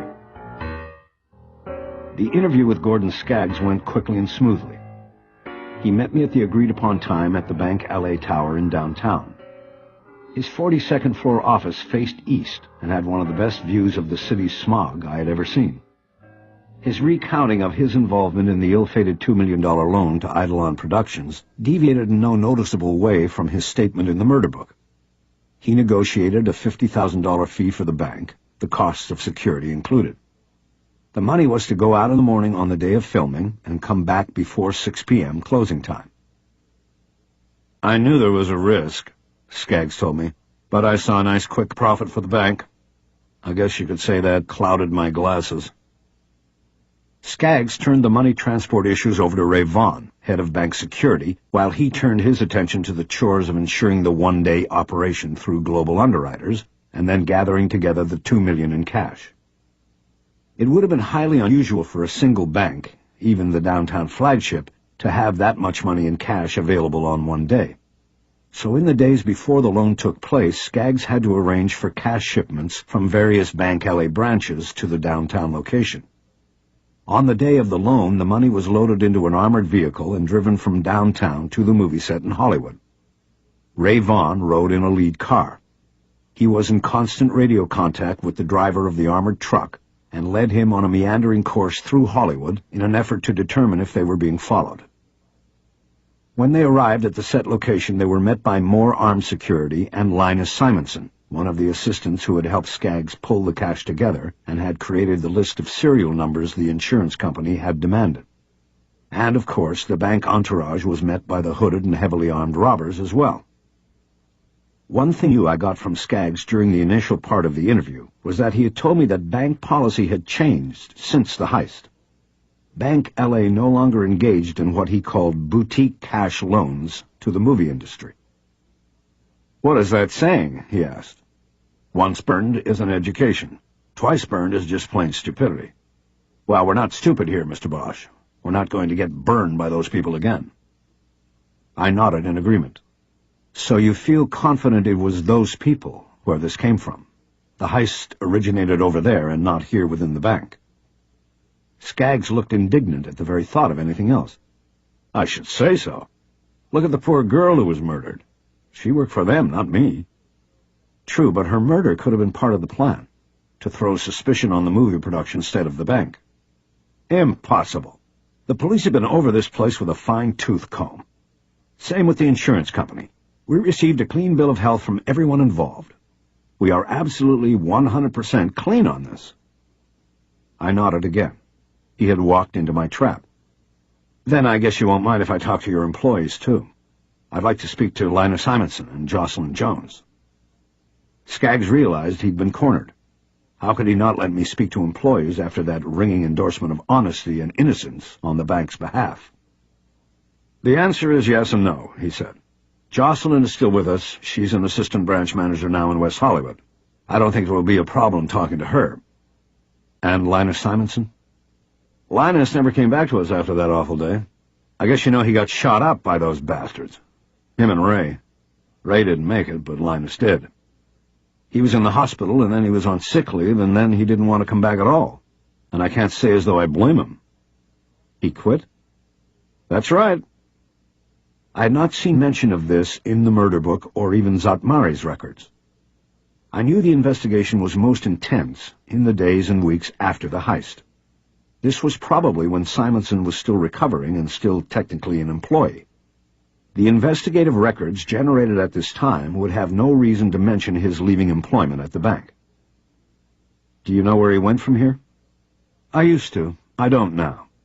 But to lay it all out there for you, Linus went and got himself a lawyer who started making liability claims. You know, that the bank put Linus in harm's way and all of this nonsense. None of the claims mentioned that he volunteered to be out there that day." "He wanted to be there?" "Sure, he was a young guy. He grew up in town and probably had Hollywood aspirations at one time or another. Everybody does. He thought spending the day on the set, being the guy in charge of the money, would be a good deal. He volunteered, and I said, fine, go. I wanted somebody from office there anyway. Besides Ray Vaughn, I mean." "So did Simonson actually sue the bank or just make noise with his lawyer?" "He made noise, but he made enough noise that legal settled him out. They gave him a chunk of cash and he went away. I heard he used it to buy a nightclub." "How much did they give him?" "I don't know. One time I asked our attorney, Jim Foreman, what the kid got, and he wouldn't tell me. He said terms of the settlement were confidential. But from what I understand, this club he bought, it was a nice one. One of those Hollywood-type places." I thought of the portrait I had looked at in the legal library while waiting to see Janice Langweiser. "Your lawyer is James Foreman?" "Well, not my lawyer, the bank's lawyer. Outside counsel.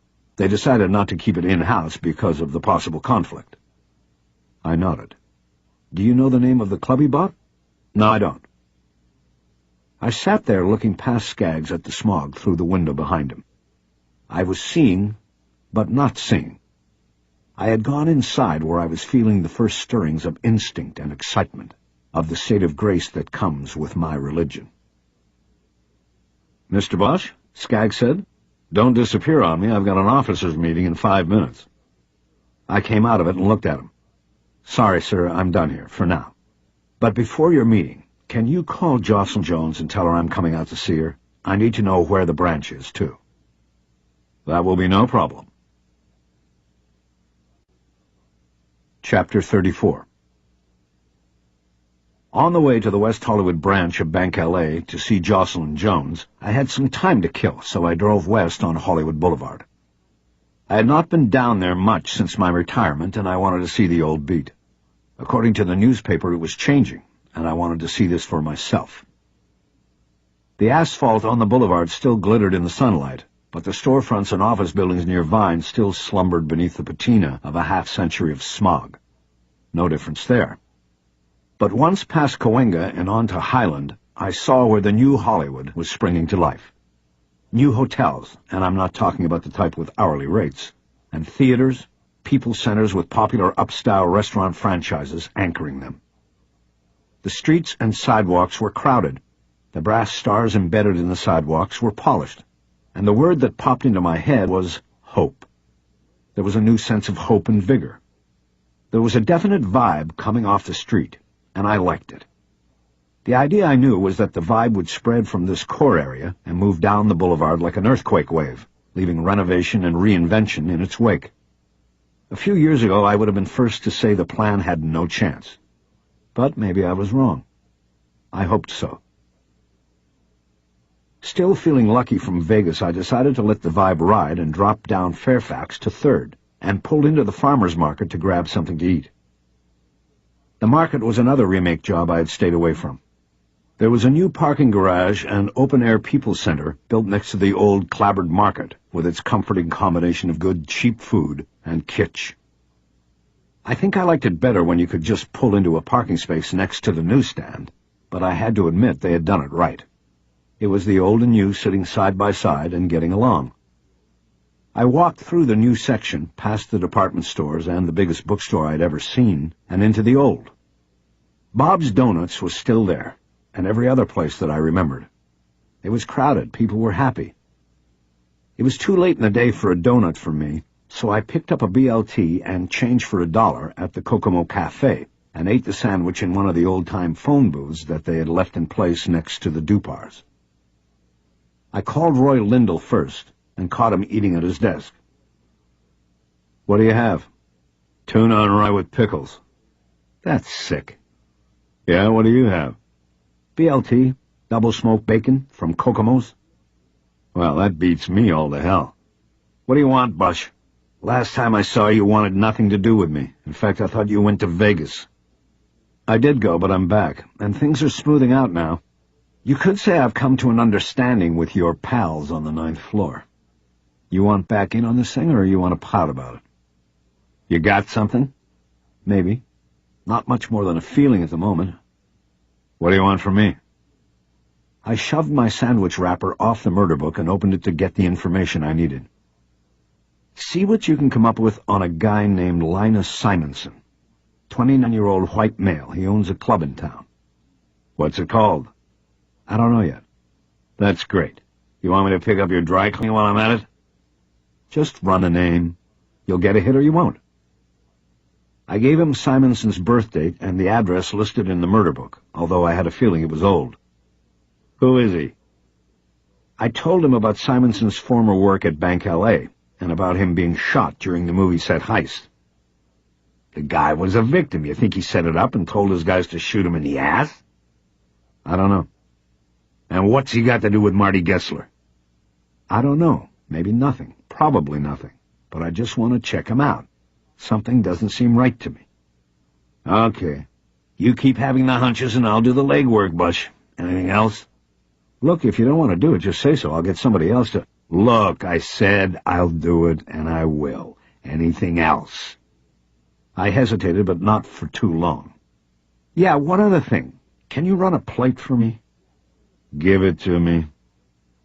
I gave him the number I had gotten off of the car Eleanor had been driving. It was still in my memory, and I figured it would stay there until I checked it out. "Nevada?" Lindell asked, suspicion obvious in his voice. This have to do with your trip to Vegas, or this thing over here? I should have known. Lyndall was a lot of things, but stupid wasn't one of them. I had already opened the door. I had to step inside. I don't know, I lied, but could you just get me the registration on it? If the car, as I suspected, was registered in someone other than Eleanor's name, I could make up a story about thinking I'd been followed, and Lyndall would never know the difference. The FBI agent said. I gotta go, call me later. I hung up, and that was that. Guilt washed around me like the waves hitting the pylons under the pier. I might be able to fool Lyndall with the request, but not myself. I was running a check on a former wife I couldn't let go. I wondered if I was capable of doing anything lower. Trying not to dwell on it, I picked up the receiver and dumped more change into the phone. I called Janice Langweiser and realized as I waited for her to answer that I might be about to answer the question I had just posed to myself. Langweiser's secretary said she was on a phone call and she would have to call me back.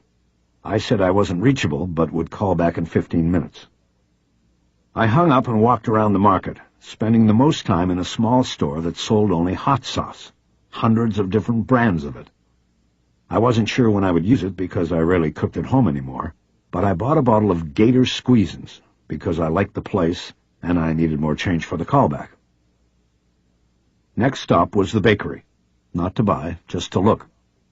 When I was a kid and my mother was still around, she used to take me to the farmer's market on Saturday mornings. What I remember most was watching through the bakery window when the cake maker would dress the cakes people ordered for birthdays and holidays and weddings. He would make grand designs on the top of each cake, squeezing the icing through a funnel, his thick forearms covered in flour and sugar. My mother usually had to hold me up at the window so I could see the top of the cake being decorated. Sometimes she would think I was watching the cake maker, but I was really watching her in the reflection of the window, trying to figure out what was wrong. When she would grow tired of holding me up, she'd go grab a chair from the nearby restaurant seating area, what they now call a food court in the malls, and I would stand on that. I used to look at the cakes and imagine what parties they would go to and how many people were going to be there. It seemed like those cakes could only go to happy places, but I could tell that when the baker was icing a wedding cake, that would make my mother sad. The bakery and the cake maker's window was still there. I stood in front of the glass with my bag of hot sauce, but there was no baker there. I knew it was too late in the day. The cakes were made early each day, so they would be ready for pickup or delivery for birthday parties and weddings and anniversaries and things like that. On the rack next to the window, I looked at the selection of stainless steel funnel tips the baker could use to make various designs and flowers out of icing. No use waiting, he's done for the day. I didn't need to turn. In the reflection of the window, I saw an old lady walking by behind me. It made me think of my mother again. Yeah, I said, I think you were right. The second time I went into the phone booth and called Langweiser, she was available and picked up right away. Is everything okay? Yeah, fine. Good, you scare me. What are you talking about? You told Jane that you couldn't be reached. I thought maybe you were in a cell or something. Oh, sorry. I didn't think about that. I'm just not using the cell phone still. You think they're still listening? I don't know. I don't know for sure if they ever were either. Just precautions. So, is this just your daily check-in? Sort of. I've got a question, too. I'm listening. Maybe it was because of the way I hadn't told Lyndall the whole truth, or because of the way checking out Eleanor made me feel. I decided not to run a play on Langweiser. I decided to simply play the cards I had. A few years ago, your firm handled a case. The attorney was James Foreman, and the client was Bank L.A. Yes, the bank's a client. What was the case? I wasn't here a few years ago. I closed the door to the phone booth, even though I knew it would quickly get hot in the tiny cubicle. I don't know what it was called, but the other party's name was Linus Simonson. He worked for the bank as an assistant to the vice president. He took a bullet in the shootout during the movie set heist. Okay. I remember somebody was wounded and somebody was killed, but I don't remember the names. He was the wounded. The dead guy was Ray Vaughn, chief of security for the bank. Simonson lived. In fact, he only took a round in the ass Probably a ricochet, if I remember the way the shooting team worked it out. So he then sued the bank? I'm not sure if it went that far. The point is, he was out on medical for a while, and then decided he didn't want to come back. He got a lawyer and started making noise about the bank being liable for putting him in a position where he was in harm's way. Sounds reasonable. Even though he volunteered to be there. He had helped put the money together and then volunteered to babysit it during the movie shoot. Well, it still was probably actionable. He could make a case for volunteering under duress, or... Yeah, I know all of that. I'm not worried about whether he had a case or not. He apparently did because the bank settled, and James Foreman handled it. Okay, so where is this going? What is your question? I reopened the door of the booth so I could get some fresh air. I want to know what he settled for. How much did he get? I'll call Jim Foreman right now. You want to hold? It's not that simple. I think there was a confidentiality agreement. There was a silence from her, and I actually smiled while I waited. It had felt good to just come out with what I wanted. I see, Langweiser finally said. So you want me to violate that by finding out what he got? Well, when you put it that way, what other way is there to put it? I'm working this thing, and he's come up, Simonson. And it would just help me a lot if I knew how big a chunk of cash the bank gave him. It would help me a lot, Janice. Again, my words were met with a long silence. I'm not going to go snooping through files in my own firm, she finally said. I'm not going to do anything that could get me in the shit. The best thing I can do is just go to Jim and ask him and see what he says. Okay.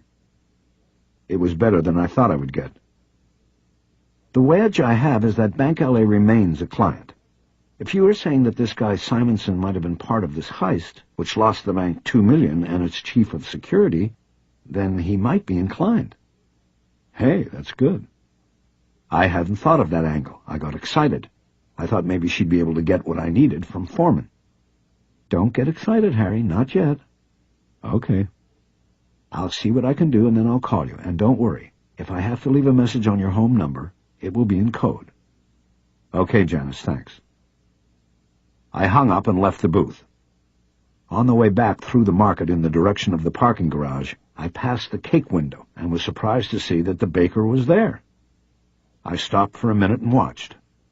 It must have been a last-minute order because it looked like the cake had been taken out of one of the inside display cabinets. It was already iced. The man behind the window was just putting on flowers and lettering. I waited until he wrote the message.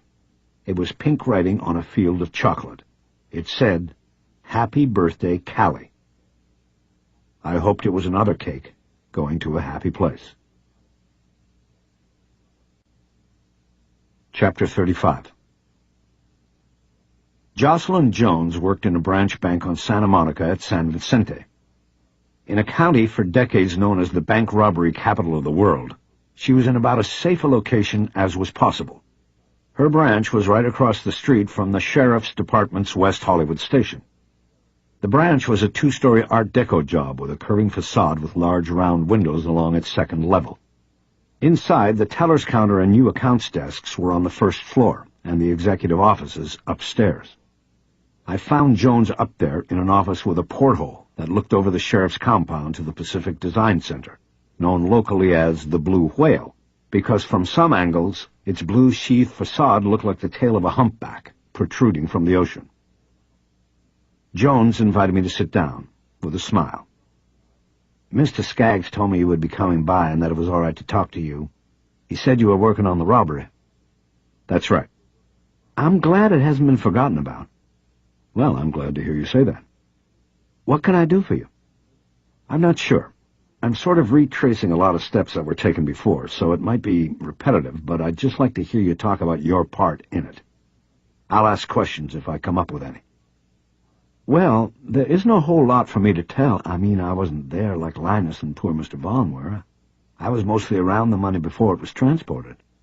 I was an assistant at that time to Mr. Skaggs. He's been my mentor with the company. I nodded and smiled, like I thought it was all nice. I was moving slowly, the plan being to gradually steer her in the direction I wanted to go. So you worked on the money. You counted it, packaged it, got it ready. Where was that? At the downtown center. We were in a vault the whole time. The money came into us from the branches, and we did everything right there without ever leaving. Except, at the end of the day. It took about 3.5 days to get everything ready, mostly waiting for it to come in from the branches. When you say us, you mean Linus? I opened the murder book on my lap as if to check a name I didn't recall. Simonson, she said for me. Right, Linus Simonson. You worked on this together, correct? That's right. Was Mr. Skaggs his mentor, too? She shook her head and slightly blushed, I think, but it was hard to tell because she was very dark-skinned. No, the mentoring program is a minority program. I should say, was. They suspended it a year ago. Anyway, Linus is white. He grew up in Beverly Hills. His father owned a bunch of restaurants, and I don't think he needed a mentor. I nodded. Okay, so you and Linus were in there for 3 days putting all of this money together. You also had to record serial numbers off the bills, right? Yes, we did that too. How was that done? She didn't answer for a moment as she tried to remember. She swiveled slowly back and forth in her chair. I watched a sheriff's helicopter land on the roof of the station across Santa Monica. What I remember is that it was supposed to be random, she said. So we just took bills out of the bricks at random. I think we had to get about 1,000 numbers and record them. That took a long time, too. I leafed through the murder book until I found a copy of the currency report she and Simonson had put together. I unsnapped the binder's rings and removed the report. According to this, you recorded 800 of the bills. Oh, okay, 800 then. Is this the report? I handed it to her, and she studied it, looking at each page and her signature at the bottom of the last page. It looks like it, but it's been 4 years. Yes, I know. That was the last time you saw that? I think so, when I signed it. The numbers are printed there, not written. How was that done, if you were in a vault?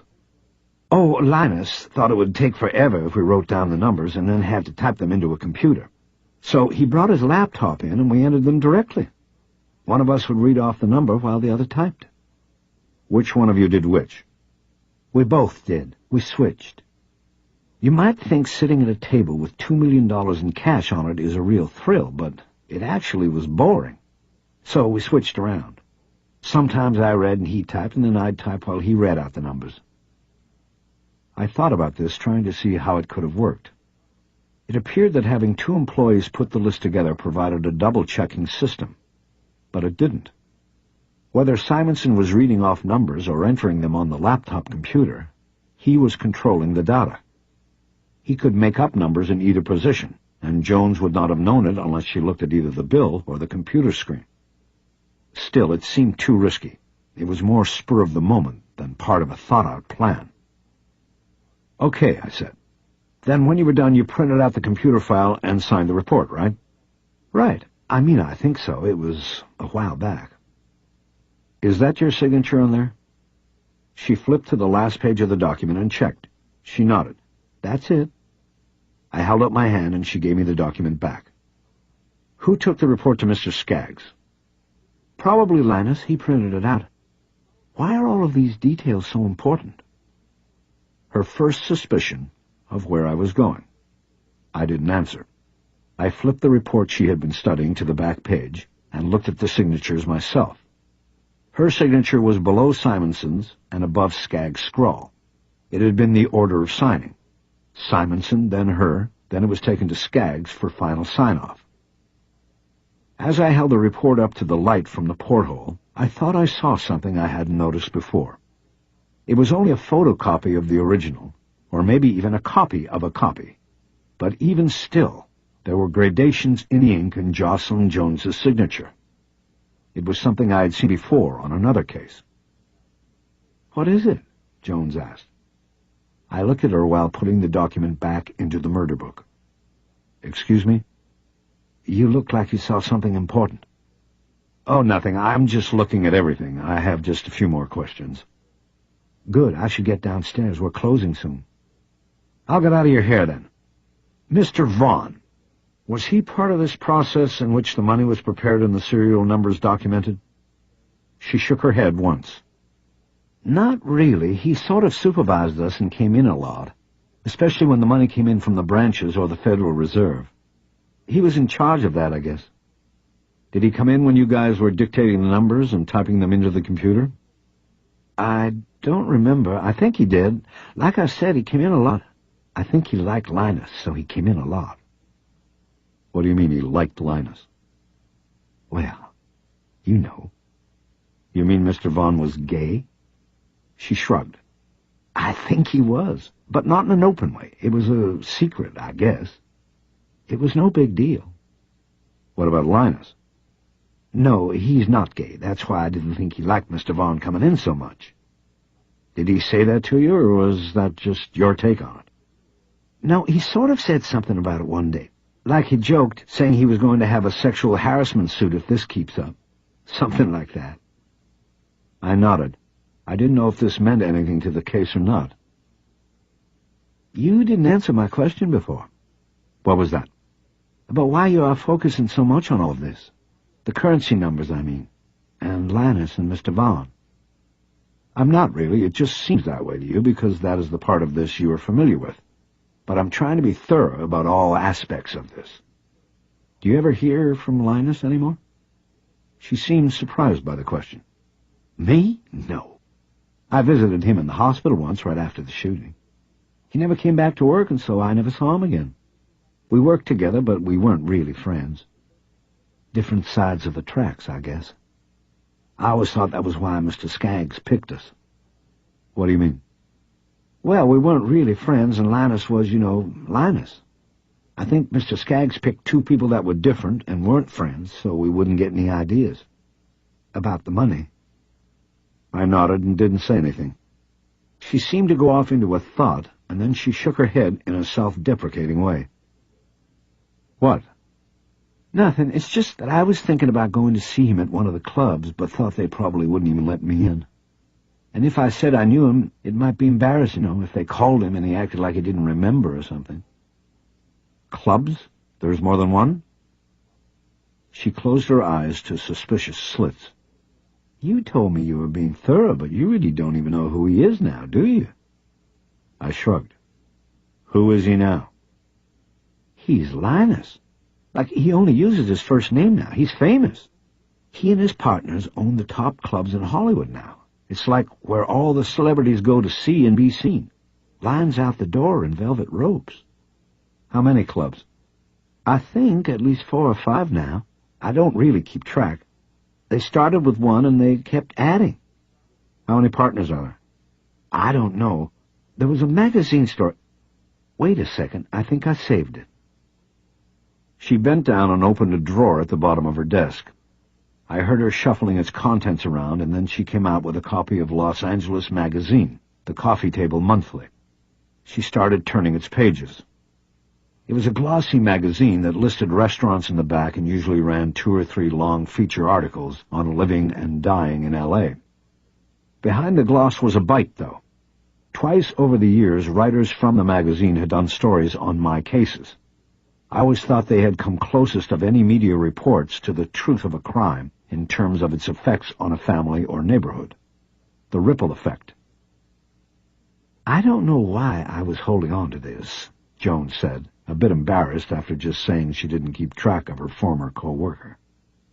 I guess because I knew him. Yeah, here. She turned the magazine around.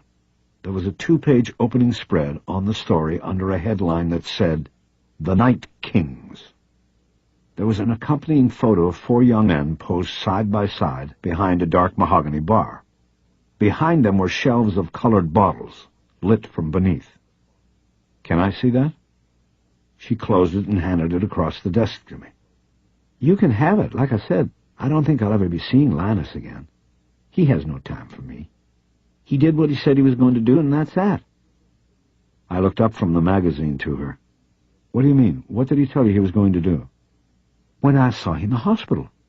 He told me the bank owed him a lot of money for getting shot in the, He said he was going to get it, quit his job, and open up a bar. He said he wouldn't make the mistakes his dad made. His dad? I didn't know what that meant. I didn't ask. But for some reason, opening that bar was Linus's life ambition. To be king of the night, I guess. Well, he got there. Her voice had a mixture of longing and jealousy in it. It didn't work well with her, and I wished I could tell her what I thought of her hero. But I didn't. I didn't have everything I needed yet. Thinking I had taken the interview about as far as I could, I stood up and held up the magazine. "Thanks for your time. Are you sure you don't mind me taking this?" She waved me off. "No, go ahead. I've looked at it enough. One of these nights I ought to just put on my black jeans and black T-shirt and go on down and see if I can catch Linus for a minute. We could talk about the good old days, but he probably doesn't want to hear about them." "Nobody does, Jocelyn, because the old days weren't that good." I got up. I wanted to offer her some words of encouragement. I wanted to tell her not to be jealous, that what she had and what she'd accomplished were things to be proud of. But the sheriff's helicopter took off and banked across the street and over the bank. The place shook like an earthquake and took my words with it. I left Jocelyn Jones sitting there, thinking about the other side of the tracks. Chapter 36. The magazine had been published 7 months earlier. The story on Linus Simonson and his partners was not a cover story, but it was hyped on the cover with a line that said, "Hollywood's after-hours entrepreneurs." The story was hooked to the impending opening of a 6th club in the foursomes lineup of all-star late-night establishments. The article referred to Simonson as the king of the night crawlers, the one who parlayed the whole empire out of one hole-in-the-wall bar he had bought with a legal settlement. He had taken that first club in an alley off of Hollywood and Cahuenga, renovated it, cut the lighting in half, and brought in female bartenders who were prized more for their looks and tattoos than their skills at mixing drinks and adding bar tabs. He played the music loud, charged a $20 cover, and didn't let anyone in wearing a tie or a white shirt. The club had no name on the wall outside, and no listing in the phone book. A flashing neon blue arrow over the front door was the only indication of a commercial venture. But soon the arrow was no longer needed, and was removed because there was always a line of clubbers stretching from the door down the alley. The article stated that Linus, he was referred to by first name through most of the article, then partnered up with 3 buddies from his days at Beverly Hills High School and started opening new clubs at a rate of 1 every 6 months. The entrepreneurs primarily followed the pattern that worked with the first club: buy a rundown establishment, renovate and reopen, put the word into the pipeline, and wait for it to spread through the ranks of the Hollywood cool. After the Nameless Bar, the lounge's group tended in style and aim to follow a literary or musical theme. The second bar the group bought, closed and then reopened, was Nat's Day of the Locusts, a nod to Nathaniel West and his classic Hollywood novel. It wasn't their name. The place had been known as simply Nat's for decades, and most patrons probably believed it was named for Nat King Cole. Either way, the name was cool, and the group kept it. Nat's was also the same place Dorsey and Cross had gotten shot up in. In fact, the magazine article reported that the murder of Dorsey in the bar had acted to depress the sales price of the place. In fact, it was a steal. But once it was reopened, without a name change, and marketed to the night crawlers, the place's history only added to its mystique and cool factor. It was another immediate and huge success for the high school pals, who called their burgeoning company 4 Kings Incorporated. For a long time in my life, I did not believe in coincidence. I now know better. But there are coincidences and there are coincidences. Kiz Ryder coming to my house and laying the high jingo on me as Art Pepper was playing it. That was coincidence. But as I sat in a Mercedes and read the magazine article, I wasn't buying the happenstance of Linus Simonson buying the bar in which took place the shooting of the 2 detectives who investigated the heist of $2 million he counted and prepared for shipment. I didn't think it was coincidence for a moment. I thought it was pure arrogance. Besides the Nameless Bar and Nat's, the foursome also opened places called King's Crossing, Chet's, and Cozy's Last Stand, named according to the article after a friend who had disappeared. The place which had occasioned the magazine's story and was due to open was to be called Doghouse Riley's, after an alias used by Private Eye Philip Marlowe in a Raymond Chandler novel. The story didn't delve deeply into the financing behind the four-man operation. It was more interested in the glitz than the underpinnings of the supposed success story. It was taken and reported as a given that the first establishment supported the group's expansion in a continuing cycle. Profits from the first bar financed the second, and so on. But the picture wasn't purely positive. The article's writer ended the story with a suggestion that the Four Kings might become victims of their own success. The theory espoused was that the population of black-clad nightcrawlers was finite in Hollywood, and that opening and operating 6 lounges did not convincingly expand the client base.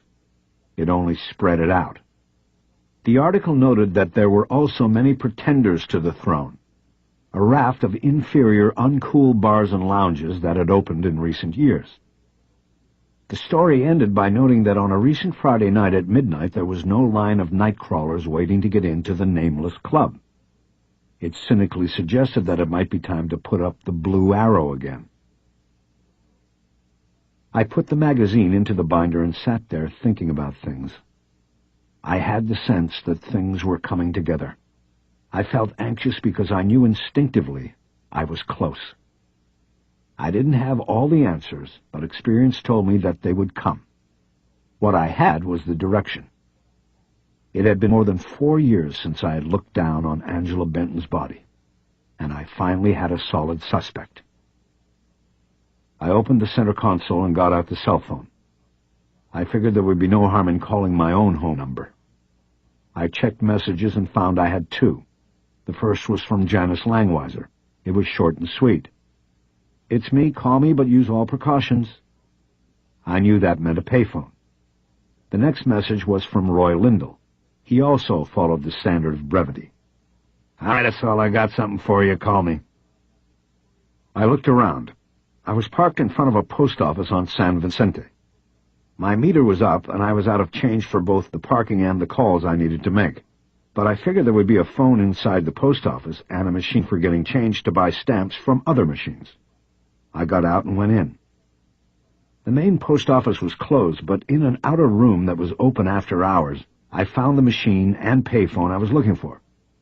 I called Langweiser first because I figured that I had already moved the investigation past the information I had asked Lindell to get for me. I got Langweiser on her cell, but she was still in her office. "What did you get from Foreman?" I asked, getting right to the point. "This has to remain highly confidential, Harry. I did talk to Jim, and when I explained the circumstances, he didn't mind talking to me about it.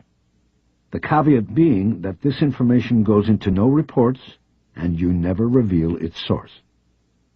"No problem. I don't write reports anymore anyway." "Don't be so quick and cavalier about it. You're not a cop anymore, and you're no lawyer. You have no legal shield." "I have a private eye ticket." "Like I said, you have no shield. If a judge ever ordered you to reveal your source, you would have to do it or face contempt. That would mean possibly going to jail. Ex-cops in jail don't do so well." "Tell me about it." "I just did." "Okay, I understand. It's still no problem." The truth was I couldn't see how this would ever come up in a court, and with a judge. I wasn't worried about the possibility of jail. "Okay, as long as we're clear. Jim told me that Simonson settled for $50,000. "That's all?" "That's it, and it really isn't that much. He was represented by a 35%er. He also had to pay filing costs. He'd had a lawyer who took a 35% cut of any settlement in exchange for working the case without hourly billing. It meant that Simonson probably cleared a little over 30 grand. It wasn't a lot when it came to quitting your day job and starting a late-night lounge empire. The sense of anxiety I'd been feeling ticked into a higher gear. I had suspected that the settlement would be low, but not that low. I was beginning to convince myself. "Did Foreman say anything else about the case?" "Just one other thing. He said that it was Simonson who insisted on the confidentiality agreement, and that the agreement itself was unusual. It required not only there be no public announcement about the settlement, but no public record of it. Well, it never went to court anyway. I know, but Bank L.A. is a publicly held corporation. So what the confidentiality agreement entailed was that Simonson be carried under a pseudonym on all financial records related to the payout. He's carried, again at his request, as Mr. King. I did respond as I thought about this. So, how did I do, Harry? You did real good, Janice. Which reminds me, you've been doing a hell of a lot of work on this. Are you sure you don't want to bill me for this? Yes, I'm sure. I still owe you. Well, now I'll owe you. I want you to do one last thing for me. I just decided that tomorrow I'm going to give what I've got to the powers that be. It might be good if you were there, to sort of make sure I don't step across any lines with these people. I'm there. Where? You want to check your calendar first? I already know I have the morning free. You want to do it here, or are you going into the police station? No, I've got budding jurisdictions. I'd like to do it at your place. You have a room we can put about 6 or 7 people in? I'll book the conference room. What time? How about 9 o'clock? Fine. I'll be here early if you want to come in and talk first and go over everything. That would be good. I'll see you about 8:30. I'll be here. Do you think you have it? I knew what she meant. Did I have the story, if not the actual evidence that would push the LAPD and FBI into running with the case again? It's coming together. There's maybe one more thing I can do, and then I've got to give it to somebody who can get warrants and knock down doors. I get it. I'll see you tomorrow, and I'm glad you made it through on this. I really am. Yeah, me too. Thanks, Janice.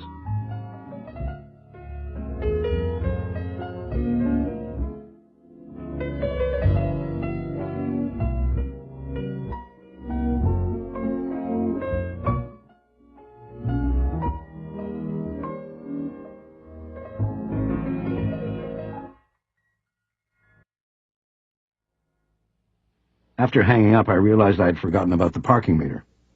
I went out to feed it, but it was too late. West Hollywood parking enforcement had beat me there. I left the ticket on the windshield and went back inside. I got Lyndall in his office just before he was leaving for the day. What do you got? Herpes, Simplex 5. What do you got? Come on, man. You're an asshole, Bosch. Asking me to wash your dirty laundry. I realized what he was mad about. The plate number? Yeah, the plate number, as if you didn't know. It belongs to your ex-wife, man, and I really don't appreciate being pulled into your bullshit. I mean, either kill her or get over her. You know what I mean? I agreed that I knew what he meant, but not what he had suggested. I could tell that I had seriously put him out with the plate check.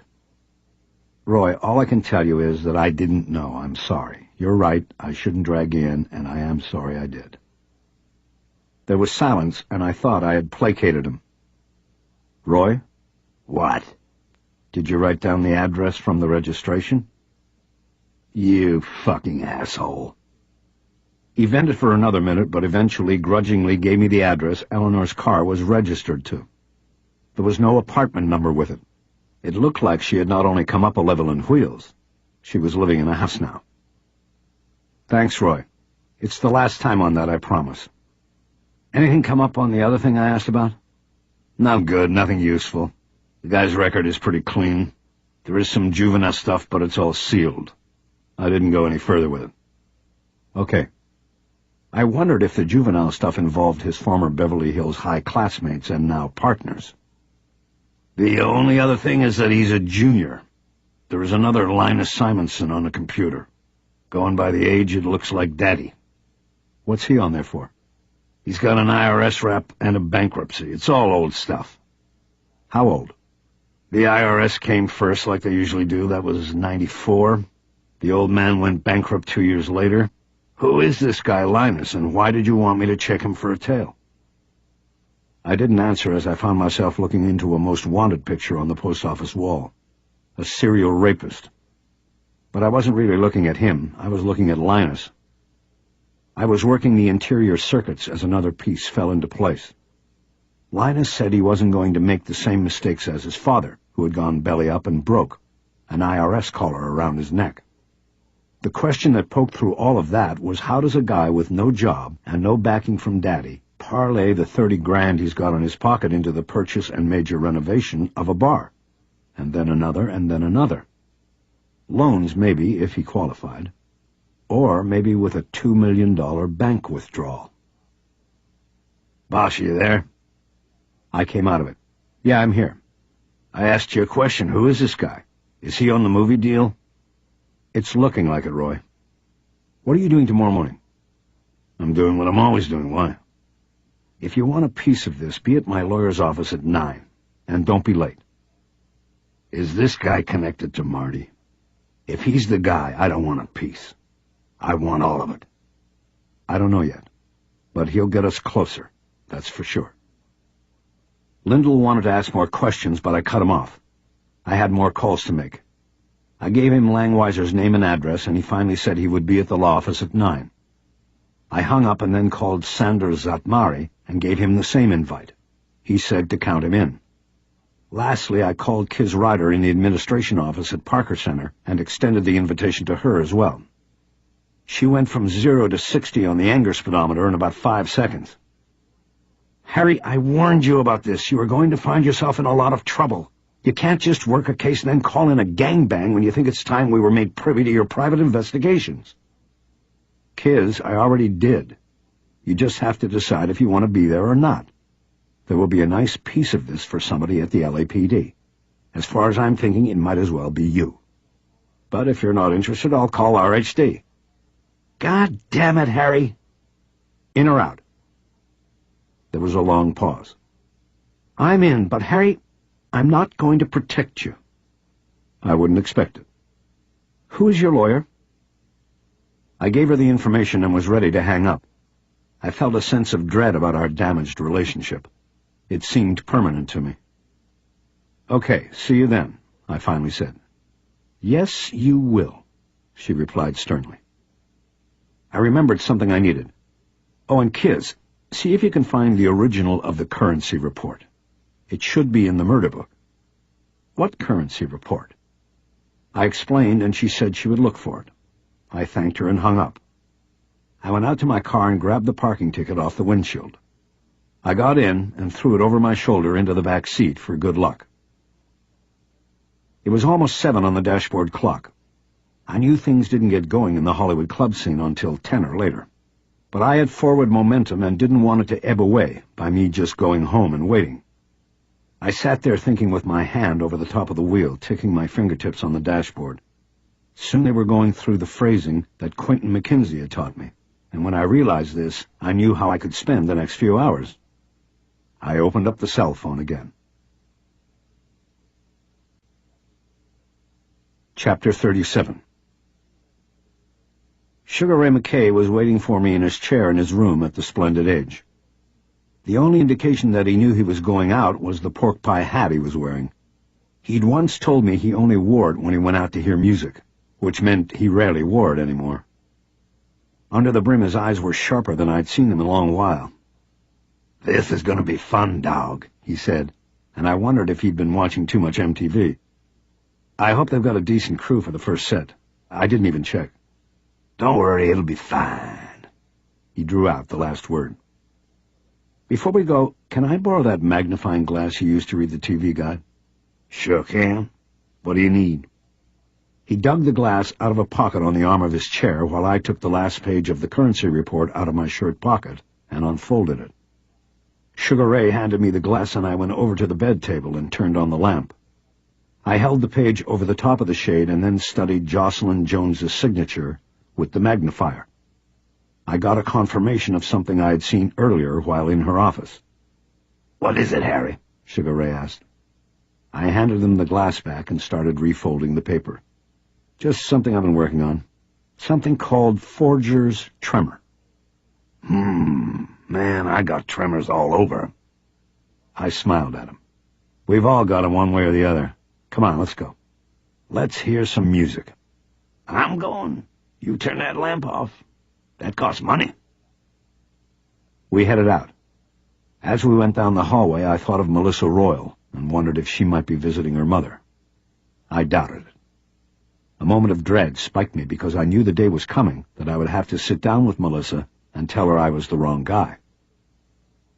A porter from the center helped me get him into the car. The Mercedes was an SUV, and it was probably too high for him to climb into. I realized I would have to think about that if I took Sugar Ray out on any more field trips. We went over to the Baked Potato and had dinner and watched the first set of the first act, a quartet of journeymen called Four Squared. They were decent, but maybe a little tired. They were partial to Billy Strayhorn's stuff, and so am I. So it didn't matter. It didn't matter to Sugar Ray either. His face lit up, and he kept the beat in his shoulders as he listened. He never spoke while they played, and he clapped with enthusiasm after every song. Reverence is what I saw in his eyes. Reverence for the sound and the form. The players didn't recognize him. Few people would know that he was down to just skin and bones, but that didn't bother Sugar Ray. It didn't diminish our evening by one note. After the first set, I could see him starting to flag. It was after 9 and time for him to sleep and dream. He told me that he still could play in his dreams, and it was time for me to look at the face of the man I'd been seeking in my dreams for 4 years. I had no badge, no standing. I knew that in the morning I was going to step off this train, or more likely be thrown off. But that didn't mean I couldn't confront Linus Simonson, take his measure, maybe let him know who put the beat on him.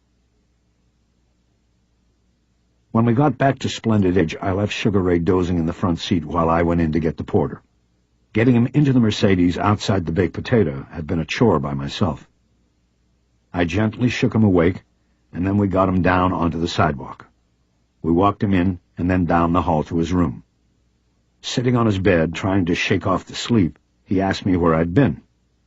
"I've been right here with you, Sugar Ray." "You've been practicing?" "Every chance I get." I realized that he may have already forgotten our evening's outing. He may have thought I was there for a lesson. I felt bad about him being robbed of the memory so soon. "Sugar Ray, I've got to go. I've got some work to do." "Okay, Henry." "It's Harry." "That's what I said." "Oh. You want me to turn on the Bucks, or are you going to go to sleep?" "Now, put the box on for me if you don't mind. That'd be good." I turned on the television that was mounted on the wall, just like in Lawton Cross's sitting room. It was on CNN, and Sugar Ray said to leave it there. I went over and squeezed his shoulder, and then headed for the door. "Lush life," he said to my back. I turned around to look at him. He was smiling. Lush Life was the last song of the set we had heard. He did remember. "I love that song," he said. "Yeah, me too." I left him to his memories of a lush life while I headed out into the night to see a king about a stolen life. I was unarmed but unafraid. I was in a state of grace. I carried the last prayer of Angela Benton with me. Chapter 38. Shortly after 10 o'clock, I approached the doorway to Nat's on Cherokee, a half-block south of Hollywood Boulevard. It was still early, but there was no line of people waiting to get in. There was no velvet rope. There was no doorman selecting who got in and who didn't. There was no collector of a cover charge. When I got inside, there also were almost no customers. I had been in Nat's on numerous occasions in its former incarnation as a dive bar, populated by a clientele as devoted to alcohol as any other aspect of life. It wasn't a pickup spot, unless you counted the prostitutes that cooled their heels at the bar. It wasn't a celebrity watching spot.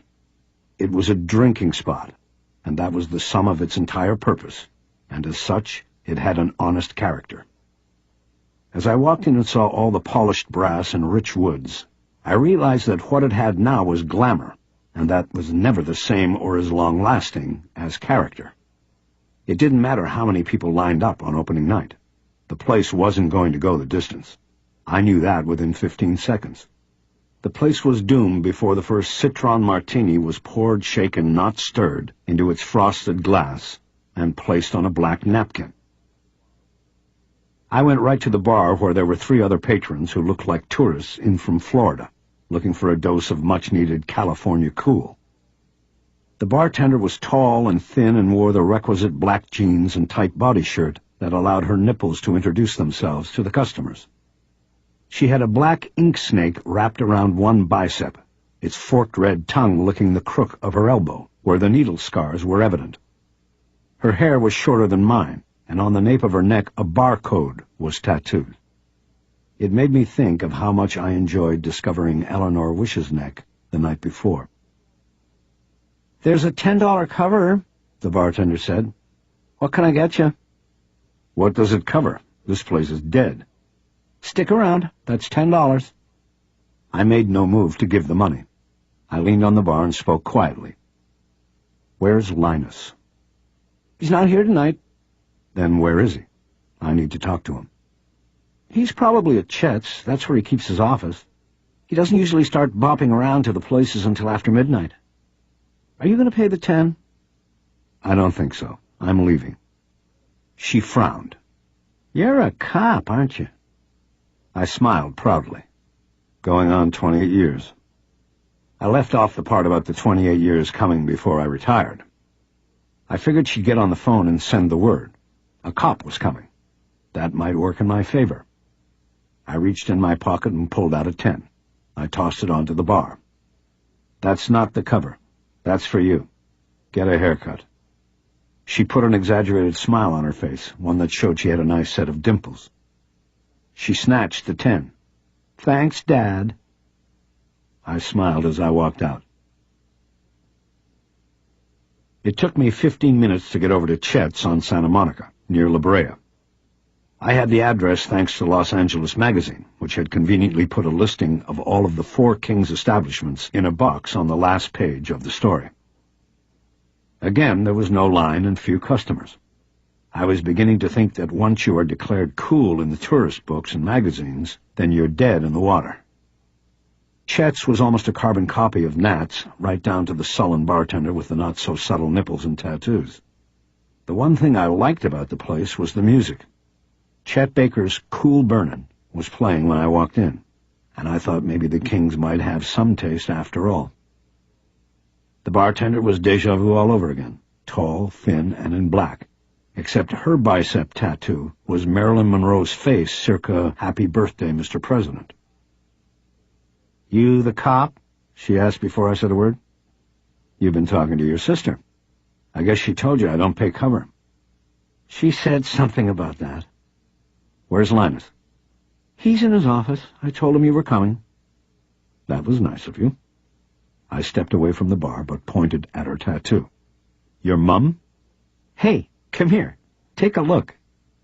I leaned back over the bar. She bent her elbow and flexed her muscles repeatedly. Marilyn's cheeks puffed up and then down as the bicep beneath expanded and deflated. "Kind of looks like she's giving a blowjob, doesn't it?" the bartender said. "That's real cute," I said. "I bet you show that to all the boys." "Is it worth $10? I almost told her I knew places where I could get the real thing for a 10, but let it go. I left her there and found my way to a hallway behind the bar. There were doors for the restrooms and then a door marked Management Only. I did knock. I just went through, and it only led to a continuation of the hallway and more doors. The third door down said Linus on it. I opened that one without knocking, too. Linus Simonson was sitting behind a cluttered desk. I recognized him from the magazine photo. He had a bottle of Scotch whiskey and a snifter on the desk. There was a black leather couch in the office, and on it sat a man I also recognized from the magazine as one of the partners. His name was James Oliphant. He had his feet up on a coffee table and looked like he wasn't the least bit concerned by a visit from a man he'd been told was a cop. "Hey, man, you the cop?" Simonson said as he waved me in. "Close the door." I stepped in and introduced myself. I didn't say I was a cop. "Well, I'm Linus, and that there's Jim. What's up? What can we do for you?" I held my hands out as though I had nothing to hide. "I'm not sure what you can do for me. I just wanted to drop by and sort of introduce myself. I'm working on the Angela Benton case, and of course that includes the Bank Alley case, so here I am." "Oh, man, Bank Alley? That's some serious ancient history there." He looked at his partner and laughed. "That was like another lifetime ago. I don't want to go there, man. That's a bad memory." Yeah, well, not as bad for you as it was for Angela Benton. Simonson suddenly got serious and leaned forward on his desk. I don't get this, man. What are you doing here? You're not a cop. Cops come in twos. If you are a cop, then you aren't legit. What do you want? Let me see a badge. I didn't tell anybody I had a badge. I was a cop, but not now. In fact, I thought maybe you'd recognize me from that other lifetime you were talking about. Simonson looked at Oliphant and smirked. Recognize you from what? I was there that day you took it in the ass. I'm talking about the bullet. But then again, you were rolling around and screaming so much you probably didn't have time to look at me. But Simonson's eyes widened in recognition. Maybe not physical recognition, but recognition of who I was and what I had done. Shit, you're the guy. You're the cop that was there. You're the one who shot... He stopped himself from saying a name. He looked at Oliphant. He's the one who hit one of the robbers. I looked at Oliphant and I saw recognition. Physical recognition. And maybe something like hate or anger in his eyes. That's not known for sure because we never got the robber, but yeah, I think I hit him. That was me. I said it with a smile of pride. I kept it on my face as I turned back to Simonson. Who are you working for? Simonson asked. Me? I'm working for somebody who isn't going to stop, who isn't going to let up. Not for a minute. He's going to find out who put Angela Benton down on the tile, and he'll go at it until he either dies or he knows. Simonson smirked again, arrogantly. Well, good luck to you and him, Mr. Bosch. I think you ought to go now. We're kind of busy here. I nodded to him and then looked at Oliphant, giving him the best dead eye in my repertoire. Then I guess I'll see you boys around. I went through the door and down the hallway back to the bar. Chet Baker was now singing My Funny Valentine. As I headed for the main door, I noticed the bartender flexing her bicep for two men sitting at the bar where I had stood. They were laughing. I recognized them as the remaining two kings from the magazine photo. They stopped laughing when they saw me, and I felt their eyes on me all the way out the door. Chapter 39.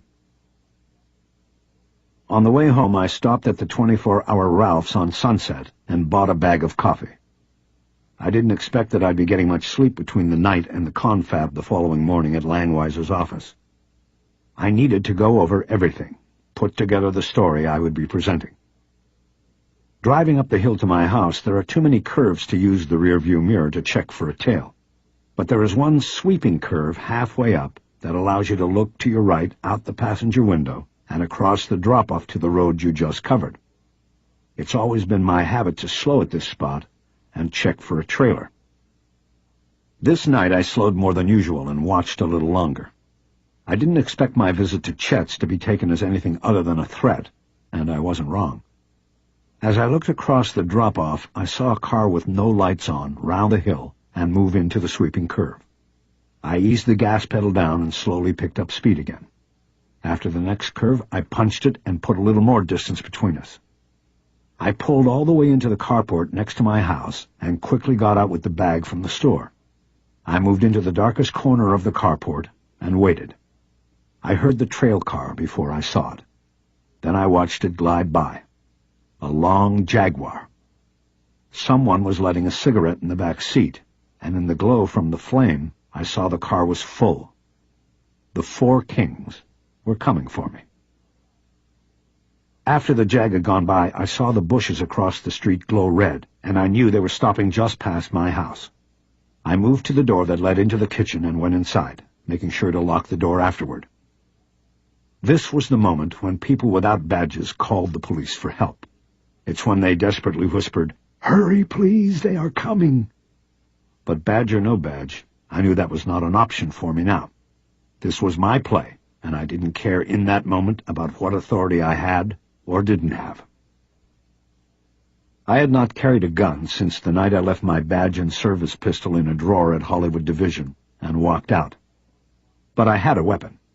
I'd bought a Glock P7 for personal protection. It was wrapped in an oil rag and in a box on the shelf of the walk-in closet in the bedroom. I put the bag from Ralph's down on the counter and moved into the hallway and down to the bedroom without turning on any lights. When I opened the closet door, I was suddenly shoved backward with a great force by a man who had been waiting in there for me. I hit the opposite wall and slid to the floor. He was on me immediately, straddling and pushing the barrel of a pistol up under my jaw.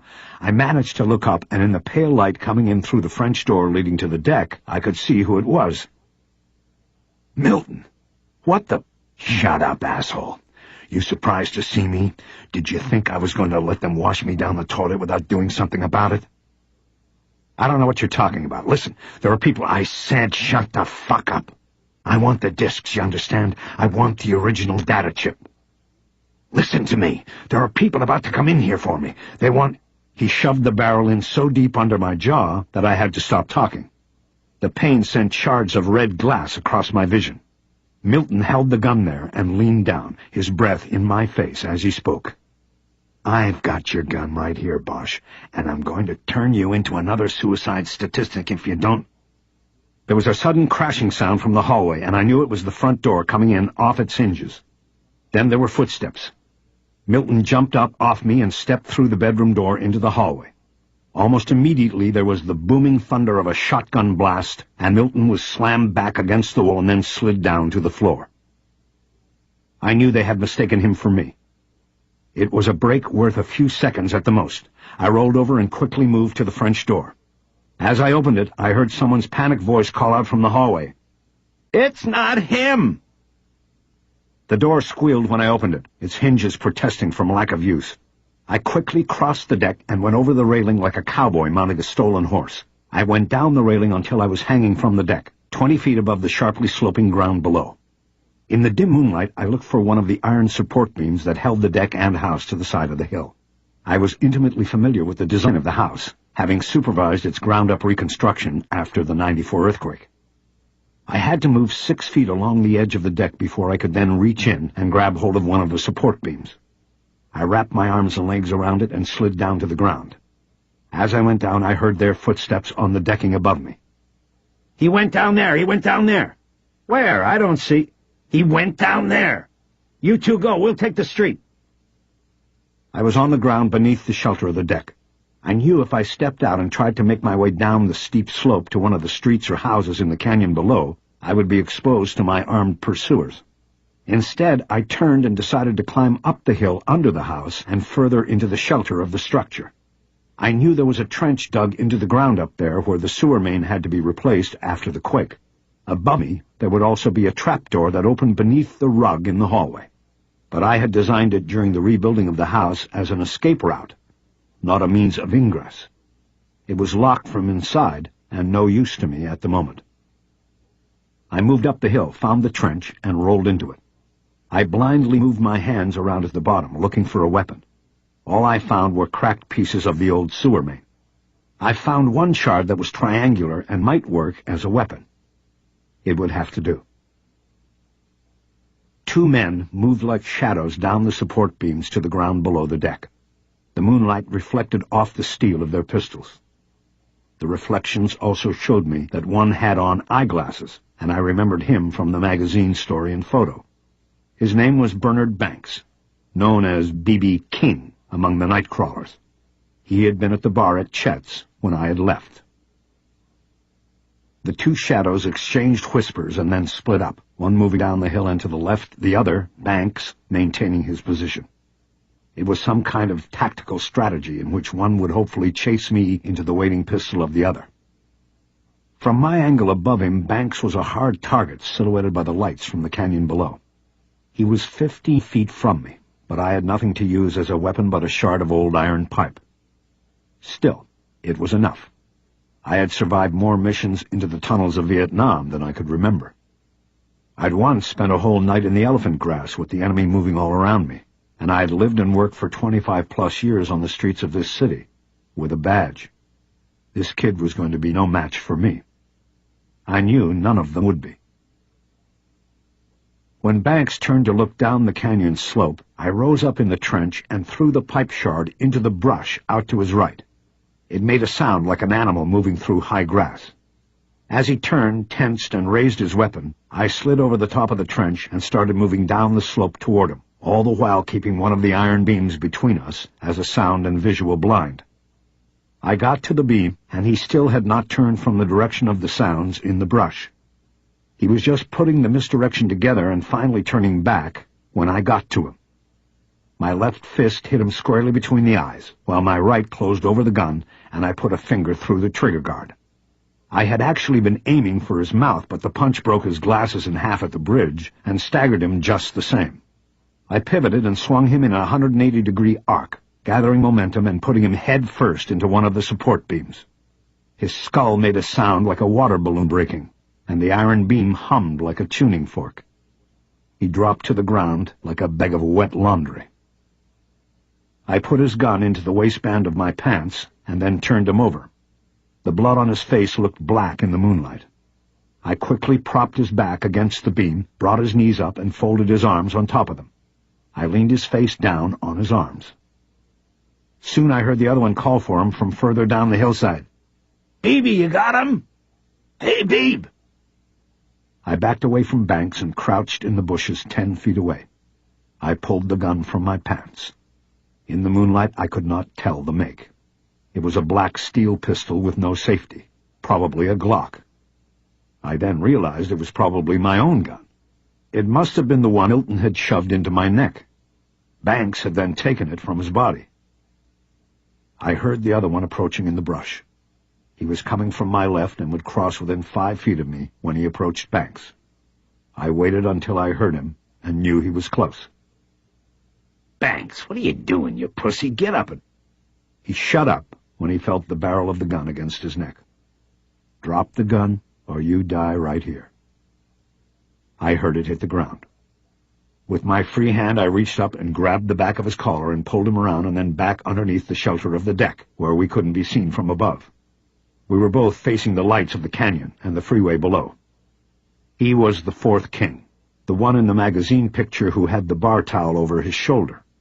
I couldn't remember his name in all of the excitement.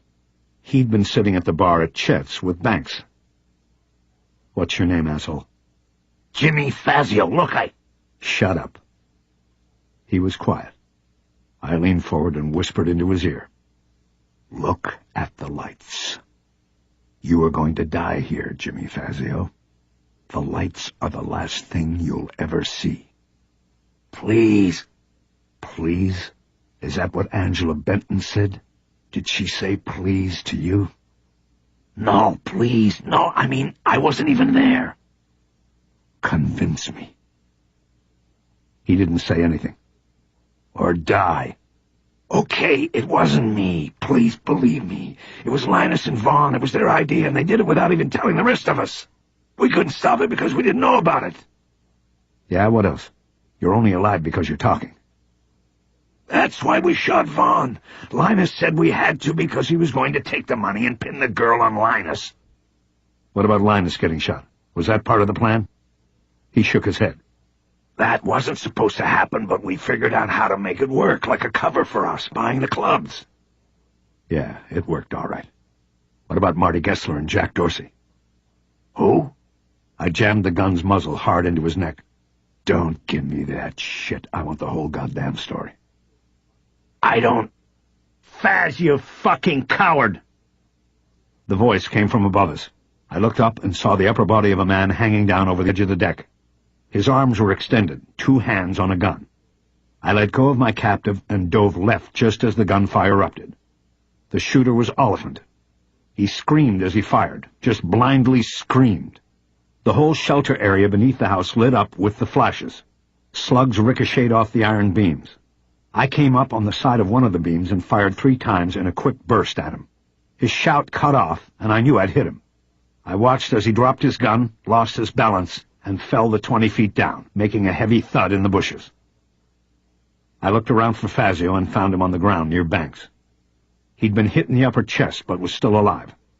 It was too dark to see his eyes, but I knew they were open and panicked, looking at me for help. I grabbed his jaw and turned his face to mine. "Can you talk?" It hurts." "Yeah, it does, doesn't it? Tell me about the FBI agent. Where is she?" What happened to her? Who killed the cop? Was that Linus, too? Linus. Is that a yes? Did Linus do it? He didn't answer. I was losing him. I lightly patted his cheeks, and then shook him by the collar. Come on, man, stay with me. Was that a yes?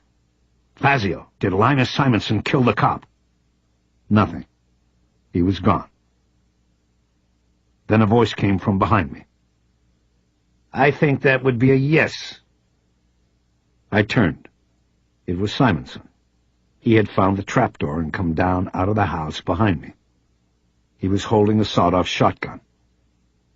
I slowly stood up, leaving my gun on the ground next to Fazio's body, and raising my hands. I backed away from Simonson, stepping further down the hill. Cops on the payroll are always a pain in the ass, he said. I had to put an end to that pronto. I took another step backward, but for every step I took, Simonson did likewise. The shotgun was only 3 feet away. I knew I'd be unable to escape its kill range if I tried to make a move. All I could do was play for time. Somebody in the neighborhood had to have heard the shots and made a call. Simonson aimed the weapon at my heart. I'm going to enjoy this. This one's for Cozy. Cozy? I asked, though I had already put it together. Who the hell is Cozy? You hit him that day with your bullets, and he didn't make it. What happened to him? What do you think happened? He died in the back of the van. You buried him? Where? Not me. I was sort of busy that day, remember? They buried him. Cozy liked boats. They gave him a burial at sea, you could say. I took another step back. Simonson followed. I was walking out from beneath the deck. If the cops ever showed up, they could put a bead on him from above. What about the FBI agent? What happened to Marty Gessler? See, that's the thing. When Dorsey told me about her and what the plan was, that was when I knew he had to go. I mean, he was... The shotgun suddenly pointed skyward, as the foot Simonson had put his down weight on went out from under him. He took a classic pratfall, landing on his back. I was on him then like a wild man. We rolled and fought for control of the shotgun. He was younger and stronger, and quickly was able to hold the top position. But he was an inexperienced fighter. His focus was on controlling the struggle rather than simply overpowering his opponent. I had my left hand wrapped around the snubbed barrel, while the other was gripped at the trigger guard. I managed to squeeze my thumb into the guard behind his finger. I closed my eyes, and an image came to me. Angela Benton's hands. The image for memory and dreams. I channeled all my strength into my left arm and pushed. The angle of the gun shifted. I closed my eyes and depressed the trigger with my thumb. The loudest sound I have ever heard in my life roared through my head as the shotgun discharged. My face felt like it had caught on fire. I opened my eyes and looked up at Simonson and saw that he no longer had a face. He rolled off of me, and an inhuman sound gurgled from the pulp that had been his face. His legs kicked like he was riding an invisible bicycle. He rolled back and forth as his hands balled into fists as tight as stones. And then he stopped and went still. Slowly I sat up, registering what had happened. I touched my own face and found it intact. I was burned from the discharge gases, but otherwise I was okay. My ears were ringing, and for once I couldn't hear the ever-present sound of the freeway below. I saw a glint in the brush and reached for the object. It was a water bottle. It was full, unopened. I realized that Simonson had slipped on the water bottle I had knocked off the deck a few days before, and it had saved my life. I twisted the cap off the bottle and poured it over my face, washing away the blood and the sting of the burn. Don't move. I looked up from my position and saw a man leaning over the deck railing, pointing another gun at me. The moon reflected off the badge on his uniform. The cops had finally arrived. I dropped the bottle and spread my hands wide. "Don't worry," I said. "I'm not moving." I leaned back, my arms still spread. My head rested on the ground, and I pulled great gulps of air into my lungs. The ringing in my ears was still there, but I could now also hear my heart as it slowed its cadence to the normal beat of life. I looked up into the dark, sacred night, to the place where those not saved on earth wait for the rest of us above. Not yet, I thought. No, not yet.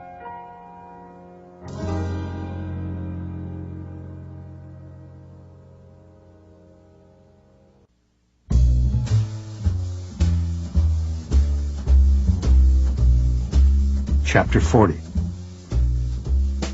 While the cop on the deck above kept his gun on me, his partner dropped through the trapdoor and made his way down the slope to me. He had a flashlight in one hand and a gun in the other, and the wild eyes of a man who has no idea what he has stepped into. "Roll over and put your hands behind your back," he ordered, adrenaline drawing his voice high and tight. I did as I was instructed, and he put his flashlight down on the ground as he cuffed my wrists, thankfully not in the style of the FBI. I tried to calmly talk to him. "Just so you know, I don't want to know anything from you. I'm LAPD retired out of Hollywood. Pulled the pin last year after 25 plus. Good for you. Why don't you save it for the suits?" My house was in North Hollywood Division. I knew there was no reason why they should know me or care. "Hey," said the one from above. "What's his name? Put the light on him." The man on the ground put the light in my face from a foot away. It was blinding. "What's your name?" "Harry Bosch. I worked homicide." "I know who he is, Swanee. He's all right. Get the light out of his face." Swanee took the light away. "Yeah, fine, but the cuffs stay on. The suits can sort it all." "Ah, Jesus." He had put his light on the faceless body in the brush to my left. Linus Simonson, or what was left of him. "Don't puke, Swanee," came the voice from above. "It's a crime scene." "Fuck you, Hurwitz. I'm not gonna puke." I heard him moving around. I tried to lift my head to watch him, but the brush was too tall. I could only listen. It sounded like he was moving from body to body. I was right. "Hey, we got a live one down here. Call it in." That would be Banks, I assumed. I was glad to hear it. I had the feeling I was going to need a survivor to back up my account. I figured that with Banks facing the fall by himself for the whole thing, that he would cut a deal to save his ass and tell the story. I rolled over and sat up. The cop was kneeling next to Banks on the dirt below the deck. He looked over at me. "I didn't tell you to move." I couldn't breathe with my face in the dirt. "Don't fucking move again." "Hey, Swanee," Hurwitz called down. "The stiff in the house, he's got a badge. FBI." Holy shit. Yeah. Holy shit. And they were right. It was a holy shit case. Within the hour, the place was swarmed by the LAPD, by the LAFD, by the FBI, by the media. By my count, there were 6 helicopters circling in the sky through most of the night. The cacophony so loud, I found myself preferring the shotgun blast ringing in my ears. The LAFD used a chopper to bring Banks up out of the canyon on a stretcher. When they were done with him, I called the paramedics over and they put a clear aloe-based gel over the gas burns on my face. They gave me an aspirin and told me the injuries were minor and that there would be no scarring. It felt to me like I'd had my face laser-peeled by a blind surgeon. I was uncuffed long enough to climb up the slope and then up through the trapdoor. In my house, I was recuffed and made to sit on a couch in the living room. From there, I could see Milton's legs extending from the hallway as a crime scene team hovered over him. Once all of the suits started showing up, it started getting serious. Most of them followed the same pattern. They came in, somberly studied Milton's body, then walked through the living room without looking at me and out onto the deck where they looked down at the other 3 bodies. Then they came back in, looked at me without saying a word, and went into the kitchen, where somebody had taken it upon himself to open up my new bag of coffee and put the percolator into heavy rotation. This went on for at least 2 hours. At first, I didn't know any of them, because they were out of North Hollywood detectives. But then the command decision was made to shift the investigation, LAPD's part of it, to Robbery Homicide Division. When the RHD dicks started showing up, it started getting like old home week. I knew many of them and had even worked side by side with some. It wasn't until Kiz Ryder showed up from the chief's office that anybody thought to take the cuffs off my wrists. She angrily demanded that I be released from the bindings, and when nobody made a move to do it, she did it herself. You okay, Harry? I think I am now. Your face is red and kind of puffy. You want me to call paramedics? They already checked me out. Minor burns from getting too close to the wrong end of a shotgun. How do you want to do this? I mean, you know the score. You want to get a lawyer, or can we talk? I'll talk to you, Kiz. I'll tell you the whole story. Otherwise, I'll take the lawyer. I'm not in RHD anymore, Harry. You know that. You should be, and you know that. But I'm not. Well, that's the deal, Kiz. Take it or leave it. I've got a good lawyer. She thought about it for a few moments. All right. Wait here for a minute and I'll be right back. She went out the front door to consult with the powers that be about my offer. While she was gone and I was waiting, I saw Special Agent John Peoples come in and crouch next to Milton's body. He then looked over at me and held my eyes. If he was trying to send me a message, I wasn't sure exactly what it was. But he knew I held something of his in the balance. His future. Ryder came back inside and over to me. This is the deal. It's turning into a major gangbang. We've got FBI all over this. The guy on the floor is apparently from a terrorism squad, and that trumps all. They're not going to let you and me waltz off into the sunset. Okay, this is what I'll do. I'll talk to you and one agent. I want it to be Roy Lindell. Wake him up and bring him in, and I'll lay it all out for everybody. It's got to be you and Roy, or I lawyer up and everybody can figure it out for themselves. She nodded and turned and went back out. I noticed that Peoples was no longer in the hallway, but I hadn't seen him leave. This time Ryder was gone for a half hour, but when she came back, she strode in with a command presence. I knew before she told me that the deal had been made. The case was hers, at least on the LAPD side of the ledger. Okay, we're going to go down the hill to North Hollywood Division. We'll use a room there and they'll tape it for us. Lindell is on his way there. This way everybody's happy and everybody's got a part. That was always the way. You had to walk the gauntlet of departmental and interagency politics just to get the job done. I was glad I no longer had a part of it. You can stand up now, Harry, Ryder said. I'll drive. I want to go out on the deck first. I want to look down there. She let me go. I walked across the deck and looked down over the railing. Below, large crime scene lights had been erected. The slope was like an anthill with crime scene techs seemingly working all over the place. Crews from the medical examiner's office were huddled over the bodies. Above it all, the helicopters moved in a loud, multi-level choreography. I knew that whatever relationships I'd previously had with my neighbors, they were surely gone now. Know what, Kiz? What, Harry? I think it's time to sell this place. Yeah. Good luck with that, Harry. She took me by the arm and pulled me away from the railing. Chapter 41. The North Hollywood station was the newest in the city. It was built post-earthquake and Rodney King riots. On the outside, it was a brick fortress designed to withstand both tectonic and social upheavals. On the inside, it was state-of-the-art electronics and comfort. I was sat in the center seat of a table in a large interview room. I could not see the microphones and the camera, but I knew they were there. I also knew I had to be careful. I had made a bad deal. If a quarter century in the cops had taught me anything, it was not to talk to cops without a lawyer's advice. And here I was about to do just that. I was about to open up to two people predisposed to believe me and to want to help me. But that wouldn't matter. What would matter was the tape. I had to step carefully and make sure I said nothing that would come back on me when the tape was reviewed by those who were not my friends. Kisman Ryder started things off by entering all 3 of our names into the record, reporting the date, time, and location, and then reading me my constitutionally guaranteed right to a lawyer and to hold my tongue if I wished. She then asked me to acknowledge both verbally and in writing that I understood these rights and was willingly waiving them. I did so. I had taught her well.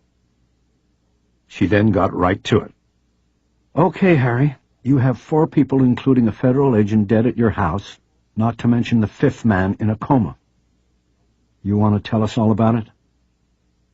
"I killed 2 of them in self-defense. And the guy in the coma, I did that, too." "Okay. Tell us what happened." I began the story at the baked potato and took it from there. I mentioned Sugar Ray, the quartet, the porter, the bartenders, and their tattoos.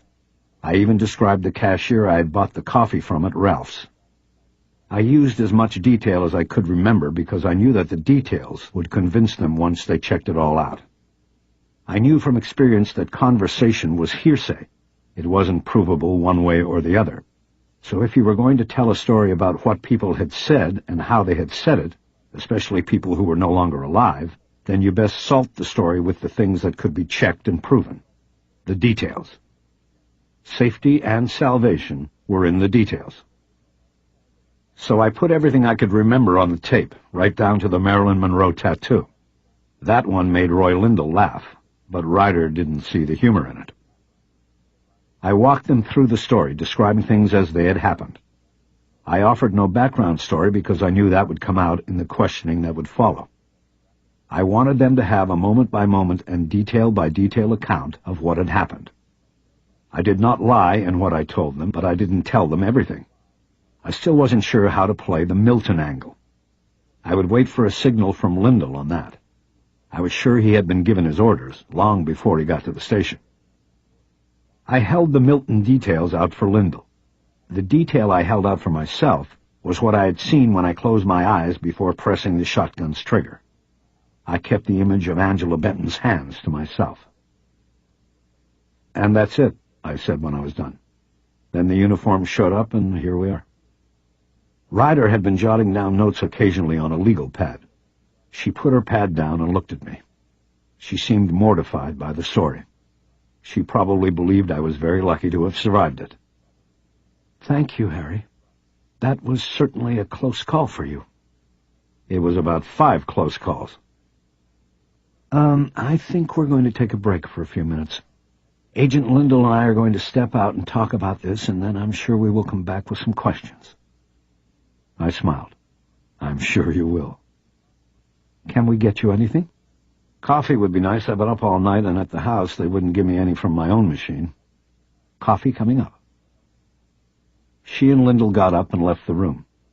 A few minutes later, a North Hollywood detective I didn't know came in with a cup of black coffee. He told me to hang in there, and left. When Ryder and Lindell came back in, I noticed that there were more notes on her pad. She kept the lead and started out doing the talking again. "We need to clear up a couple things first," she said. "Okay." "You said that Agent Milton was already in your house when you came in." "That's right." I looked at Lindell and then back to Ryder.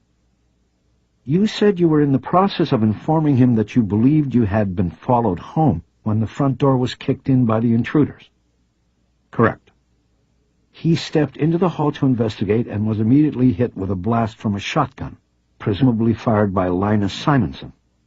"Right again." "What was Agent Milton doing in your house, if you weren't there?" Before I could speak, Lindell blurted out a question. "He did have permission to be there, didn't he?"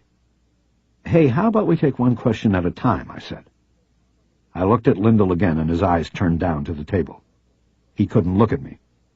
Judging by his question, which was really a statement disguised as a question, Lindell was revealing to me what he wanted me to say. I believed at that point that he was making an offer of trade. He was almost certainly in trouble with the Bureau for his aid to me during my investigation, and as such he now had his orders. Keep the Bureau's nose clean on this, or there would be consequences for him and possibly for me. So what Lindell was saying to me was that if I told the story in a way that helped him accomplish that objective without legally compromising myself, then we would both be better off. The truth was, I didn't mind sparing Milton posthumous controversy and shame. As far as I was concerned, he'd already gotten what he deserved and then some. Going after him now would be vindictive, and I didn't need to be vindictive to a dead man. I had other things to do, and wanted to preserve my ability to do them. There was Special Agent Peoples and his BAM squad, but there was too much gray between them and Milton's actions. I had Milton on tape, not Peoples. Using one to try to get to the other was a tough road to drive. I decided in that moment to let the dead man sleep and to live to drive another day. "What was Agent Milton doing in your house if you weren't there?" Ryder repeated. I looked back at her. He was waiting for me. To do what? I had told him to meet me there, but I got delayed because I went and bought the coffee on my way home. Why was he meeting you so late at night? Because I had information that would clear some things up for him. What was that information? It was about how a terrorist involved in a case he was working ended up with a $100 bill that supposedly came from the movie set heist I was investigating and had been warned off of. I told him I had put things together and found that the two cases were actually unrelated. I invited him to come to my lawyer's office in the morning when you two were going to come, and I'd explain it all to everybody. But he didn't want to wait, so I told him to meet me at the house. And what? You left him a key? No, I didn't. But I must have left the door unlocked because he was inside when I got home. I guess you could say he had permission because I invited him to the house, but I didn't exactly tell him to go inside. He just sort of did that on his own when he beat me to the house. Agent Milton had a number of miniaturized listening devices in the pocket of his coat. Do you know anything about that or why he had them? My guess was that he was removing them from my house, but I didn't say this. No idea, I said. You would have had to ask him, I guess. What about his car? It was found parked about a block north of your house on Woodrow Wilson. In fact, it was further away from your house than the car the four assailants used. Any idea why Milton would park so far from your house, if he was invited to be there? No, not really. Like I said, I guess he's the only one who knew that. Exactly. I could see her getting heated. Her eyes grew sharper, and she seemed to be trying to read the looks I was giving Lyndall. She knew there was a play on, but she was smart enough not to mention anything on camera. I had taught her well. Okay, I'll tell you what, Harry. You told us every detail about what had happened last night, but not how it fits into anything. Before all the shit hit the fan, you called the big meeting for this morning in order to lay it all out for us. So go ahead and do it now. Tell us what you've got. You mean from the beginning? From the beginning. I nodded. Okay. Well, I guess you could say it all started with Ray Vaughn and Linus Simonson deciding to rip off the cash shipment to the movie set. There was some sort of connection between them. One of their former colleagues at the bank said she thought Vaughn was gay, and Simonson had said he was making a move on him. Anyway, whether Simonson drew Vaughn in or it was the other way around, they decided to take the money. They planned it out, and then Simonson recruited his four pals for the heavy work. It went from there. What about Angela Benton? Ryder asked. I'm getting to that. Without telling the others, Vaughn and Linus decided they needed a device, something that would make the cops think the heist came from inside the movie company, not the bank. So they picked her. She'd come to the bank as a liaison once with documents pertaining to the loan, so they knew a case could be made that she knew about the money. They picked her and probably watched her for a couple of days, and then figured out when she was most vulnerable and when to do it. They killed her, and one of them put the semen on her so it would look like a sex case at first, and it wouldn't immediately reflect on the movie company or the plan to shoot scenes with real money. So she was just a device. Is that what you're saying? Ryder said dejectedly. Her life taken simply because she fit into the plan? I nodded somberly. What a wonderful world, right? Okay, go on. Did they both do it? I don't know, maybe. Simonson had an alibi for that night, but it was cleared by Jack Dorsey, and we'll get to him in a minute. But my guess is that they did it together. It would take two to completely overpower her without a struggle. The jizz, Ryder said. We can see if it matches one of them. Since Vaughn was killed during the robbery and Simonson was shot, It was never thought to type them against the semen collected at the murder scene. I shook my head. I have a feeling that won't match either one of them. Then, who did it come from? We may never know. Remember the splatter evidence? We decided the semen was brought to the scene and dripped onto the body. Who knows where they got it? Maybe from one of themselves, but if they were smart, they wouldn't have left their own. Why leave a direct tie to the crime? So what, they just go up to a stranger and ask him to jerk off in a cup for them? Lyndall asked incredulously. It wouldn't be that hard to get, Ryder said. Go into any alley in Hollywood and you'll find a loaded condom. And if Vaughn was gay, then it could have come from one of his partners, and the partner might not ever have known it. I nodded. I had been thinking the same thing. Exactly, and that's probably why he was killed. Simonson double-crossed him. He told his guys to make sure they took him out during the robbery. It would mean more money for them, and a link to the Benton case eliminated. Jesus, these are cold-blooded fucks, Lyndall said. I could tell he was thinking about Marty Gessler and her unknown fate. Simonson further secured the operation and the future use of the money by switching the currency report he put together with another employee at Bank L.A. How? Ryder asked. I talked to the other person who was in the vault with him. He could have done it either of two ways, but I think he simply worked up a fake report on his laptop that listed currency numbers he just made up. He then signed it, forged his co-worker's signature on it, and turned it in to the vice president. It went to the insurance company and then to the cops after the heist, and eventually to the FBI. You told me to bring the original to the meeting we were supposed to have this morning, Ryder said. Why? You know what forger's tremor is? It's something you can see in a signature that has been forged by tracing. He traced his co-worker's signature off the original, or real, currency report. In the photocopy of the one he turned in, I could see hesitation marks. Her signature would have been one smooth, uninterrupted scrawl, but it looks like whoever signed that page never lifted the pen, but stopped and started after almost every letter. It's a tell, and I think the original will show it beyond a doubt. How was that missed? I shrugged. Maybe it wasn't. Dorsey and Cross. I think Dorsey. I don't know about Cross. Cross helped me with this. In fact, he called me and gave me the jump start on it. Lyndall leaned forward.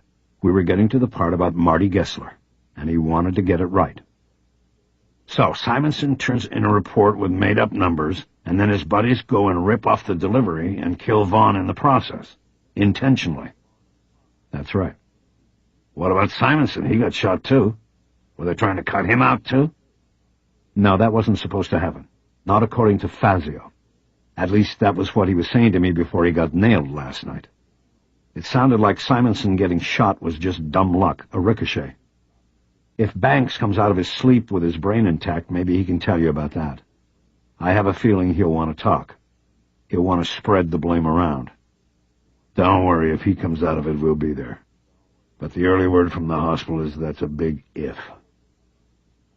The thing about that ricochet is that it actually helped them. It gave Simonson a valid out from the bank. No suspicion there.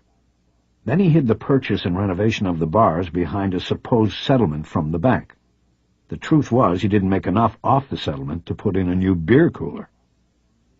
All right, let's get back to the heist for a minute, Lyndall said.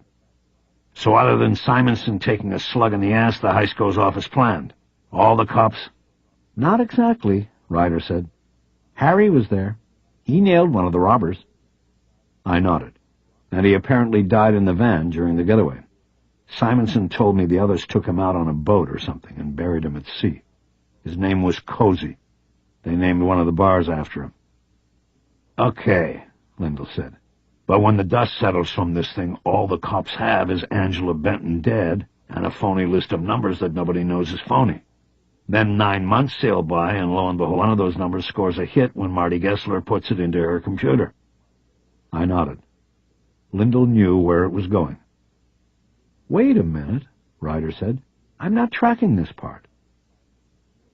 Lyndall and I took 5 minutes to fill her in on Marty Gessler's computer program that tracked currency numbers and what her discovery meant. Got it, Ryder said. She came up with the first inference that something was wrong. She came up with a hit that didn't work because the $100 bill in question was already in evidence lockup. It could not have been taken during the movie set heist. Exactly, I said. One of the numbers Simonson made up just happened to be on a bill already accounted for. The same thing would later happen when they arrested Moussawa Assis at the border. One of the hundreds he was carrying matched Simonson's phony list. That brought Milton and the Homeland Security heavies into it, and it was all bullshit. The truth was, there was no connection between the two cases. Which meant I had spent the night in federal lockup for nothing, and Milton had been killed while pursuing what amounted to nothing. A wild goose chase. I tried not to think about this and moved on with the story. When Marty Gessler got that hit, she called up Jack Dorsey because his name was on the list when it was circulated to other law enforcement agencies. It went from there. You're saying that Dorsey then put two and two together and came up with Simonson? Lyndall said. Maybe he knew about the forgery, or maybe he knew about something else. But he knew enough to know. He went to Simonson and cut himself in. I noticed that we were all nodding. The story worked. Dorsey had money problems, I added. The insurance investigator on this did routine background checks on all the cops involved. Dorsey was in debt up to his neck, had 2 kids in college and 2 still to go. Everybody's got money problems, Ryder said angrily. It's no excuse. That made us all silent for a long moment, and then I took up the story again. There was just one problem at that point. Agent Gessler, Ryder said. She knew too much. She had to disappear. Ryder didn't know anything about Lyndall's relationship with Gessler, and Lyndall did little to reveal it. He just sat quietly, his eyes down. I moved the story forward. My guess is that Simonson and his guys played Dorsey along while they took care of the Gessler problem. Dorsey knew what they did, but what could he do or say about it? He was in too deep. Then Simonson took care of him in Nats. Cross and the bartender were window dressing. Ryder squinted her eyes and shook her head. "What?" Lyndall asked. "Doesn't work for me," she said. "There's a disconnect there. With Gessler, she's gone without a trace, very smooth. 3 years later, and who knows where the body is." I was cringing for Lyndall's sake, but tried not to show it. "But with Dorsey, it's a shootout at the OK Corral. Dorsey, Cross, the bartender. 2 completely different styles. One smooth as smoke, the other a bloodbath." "Well," I said, "with Dorsey they wanted it to look like a robbery gone wrong. If he just disappeared, then the obvious thing to do would be to go back over the old cases. Simonson didn't want that, so he orchestrated the big blowout so the investigators would think robbery." "I still don't buy it. I think they're different. Look, I don't remember all the details, but didn't Marty Gessler disappear while driving home through the Sepulveda Pass?" "That's right. Somebody bumped her and she pulled over." "Okay. Then here's an armed and trained agent.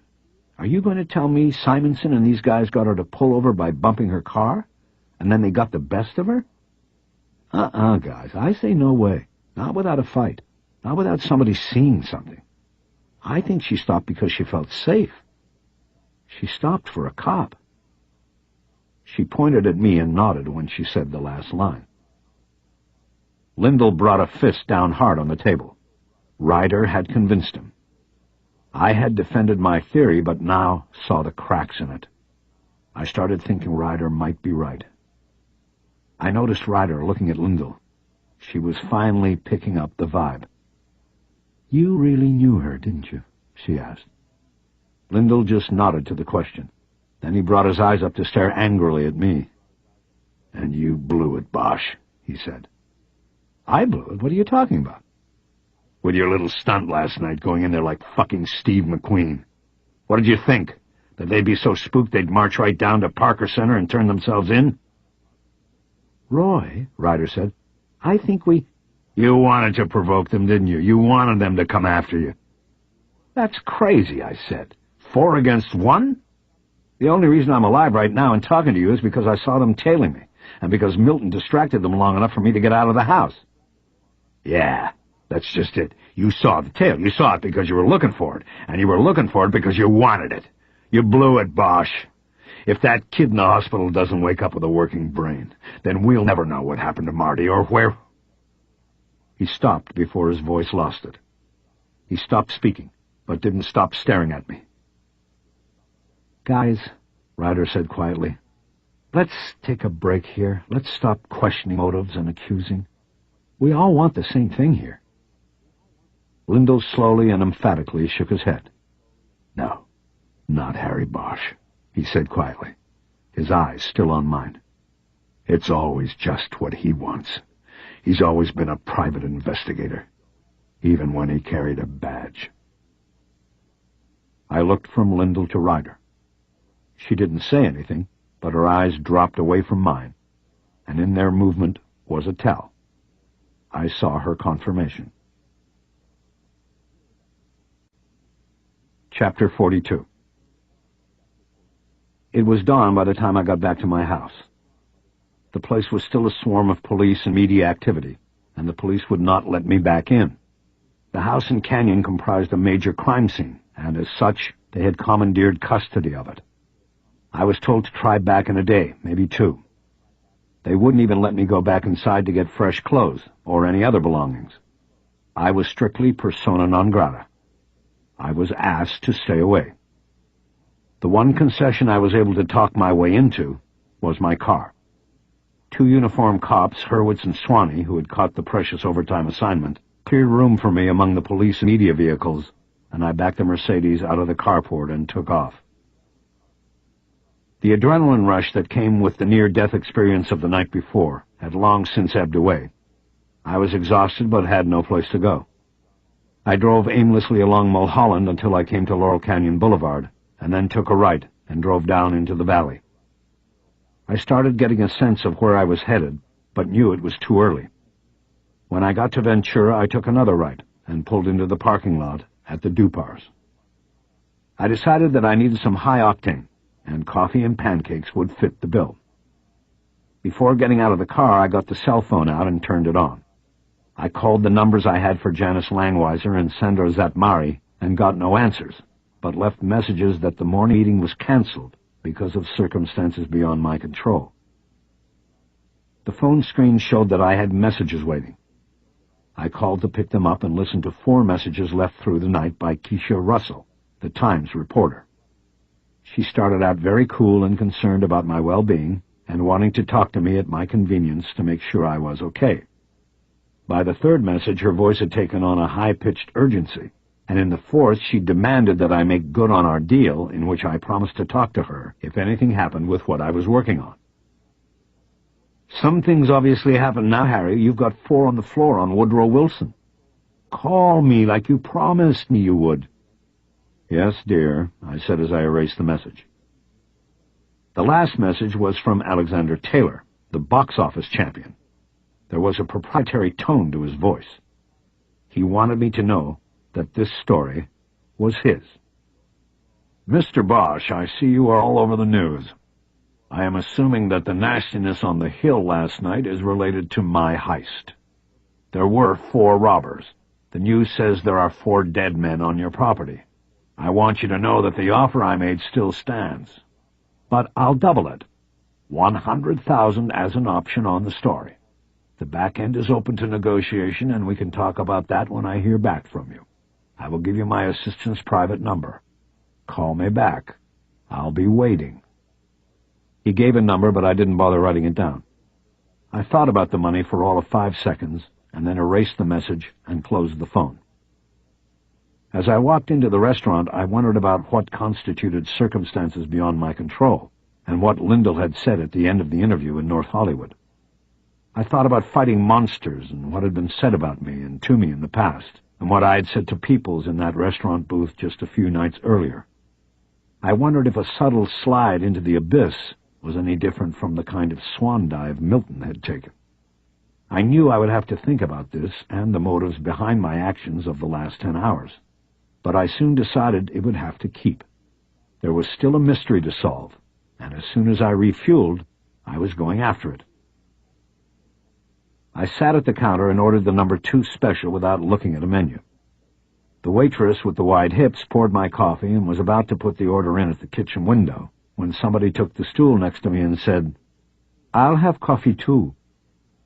I recognized the voice and turned and saw Keisha Russell, smiling at me as she put her bag down on the floor between us. She had followed me down the hill. I should have known. "Harry, if you don't want to be followed, all you have to do is return your calls." "I just got your messages 5 minutes ago, Keisha." "Well, now you don't have to call me back." "I'm not talking to you. Not yet." "Harry, your house is like a war zone, bodies all over. Are you all right?" "I'm sitting here, aren't I?" "I'm all right, but I still can't talk to you. I don't know how this is going to play out, and I'm not going to say anything that shows up in the paper and might be at odds with them. That's suicide." "You mean you don't want to tell me the truth, just in case what they put out isn't?" "Keisha, you know me. I will talk to you when I can. Why don't you let me have my coffee and eat in peace now?" "Just to answer one question, it's not even a question. Just confirm for me that whatever happened up there is related to what you called me about Marty Gessler." I shook my head in frustration. I knew I wasn't going to be able to shake her without giving her something. "Actually, I can't confirm that, and that's the truth.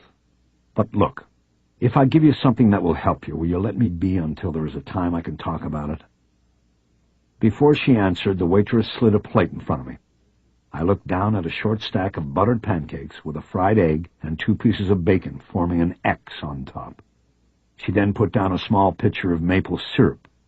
I grabbed it and started pouring syrup over everything. "My God," Russell said, "you eat that and I'm not sure there will ever be a time you can talk about it. You're killing yourself, Harry." I looked up at the waitress who was standing there writing up my check. I gave her a what-are-you-going-to-do smile and shrugged. "Are you paying for her coffee?" she asked. "Sure." She put the bill down on the counter and walked away. I looked at Russell. "Why don't you say that louder next time?" "Sorry, Harry, but I don't want you to get fat and old and ugly.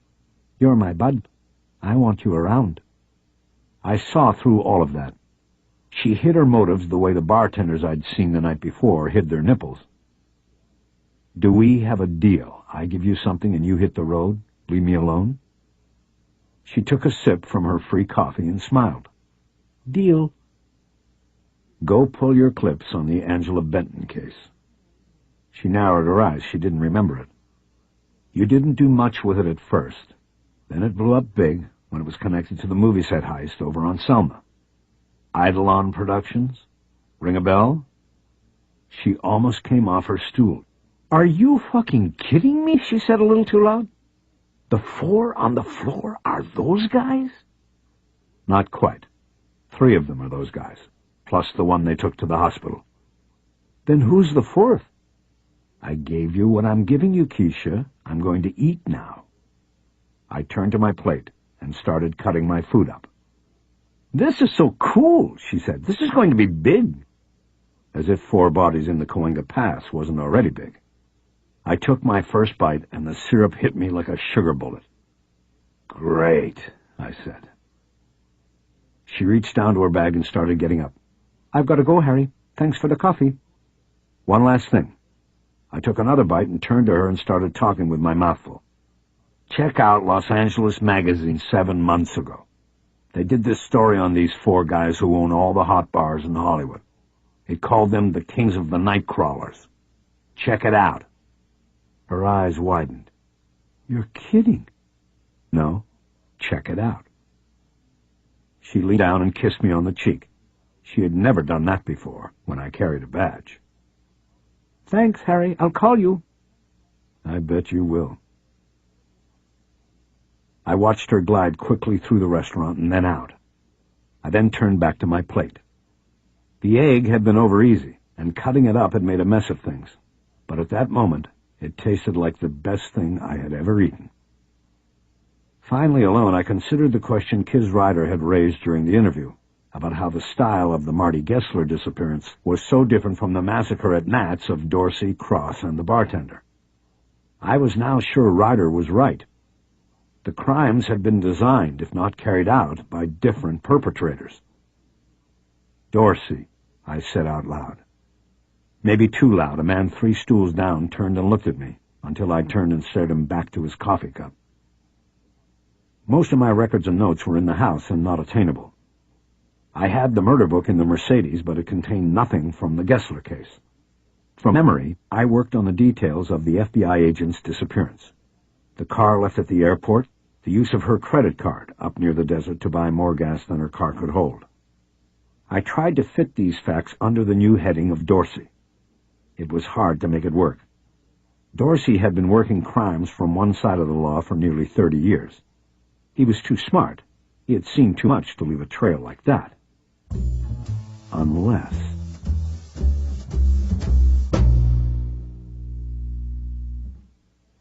By the time I finished my plate, I thought I had something.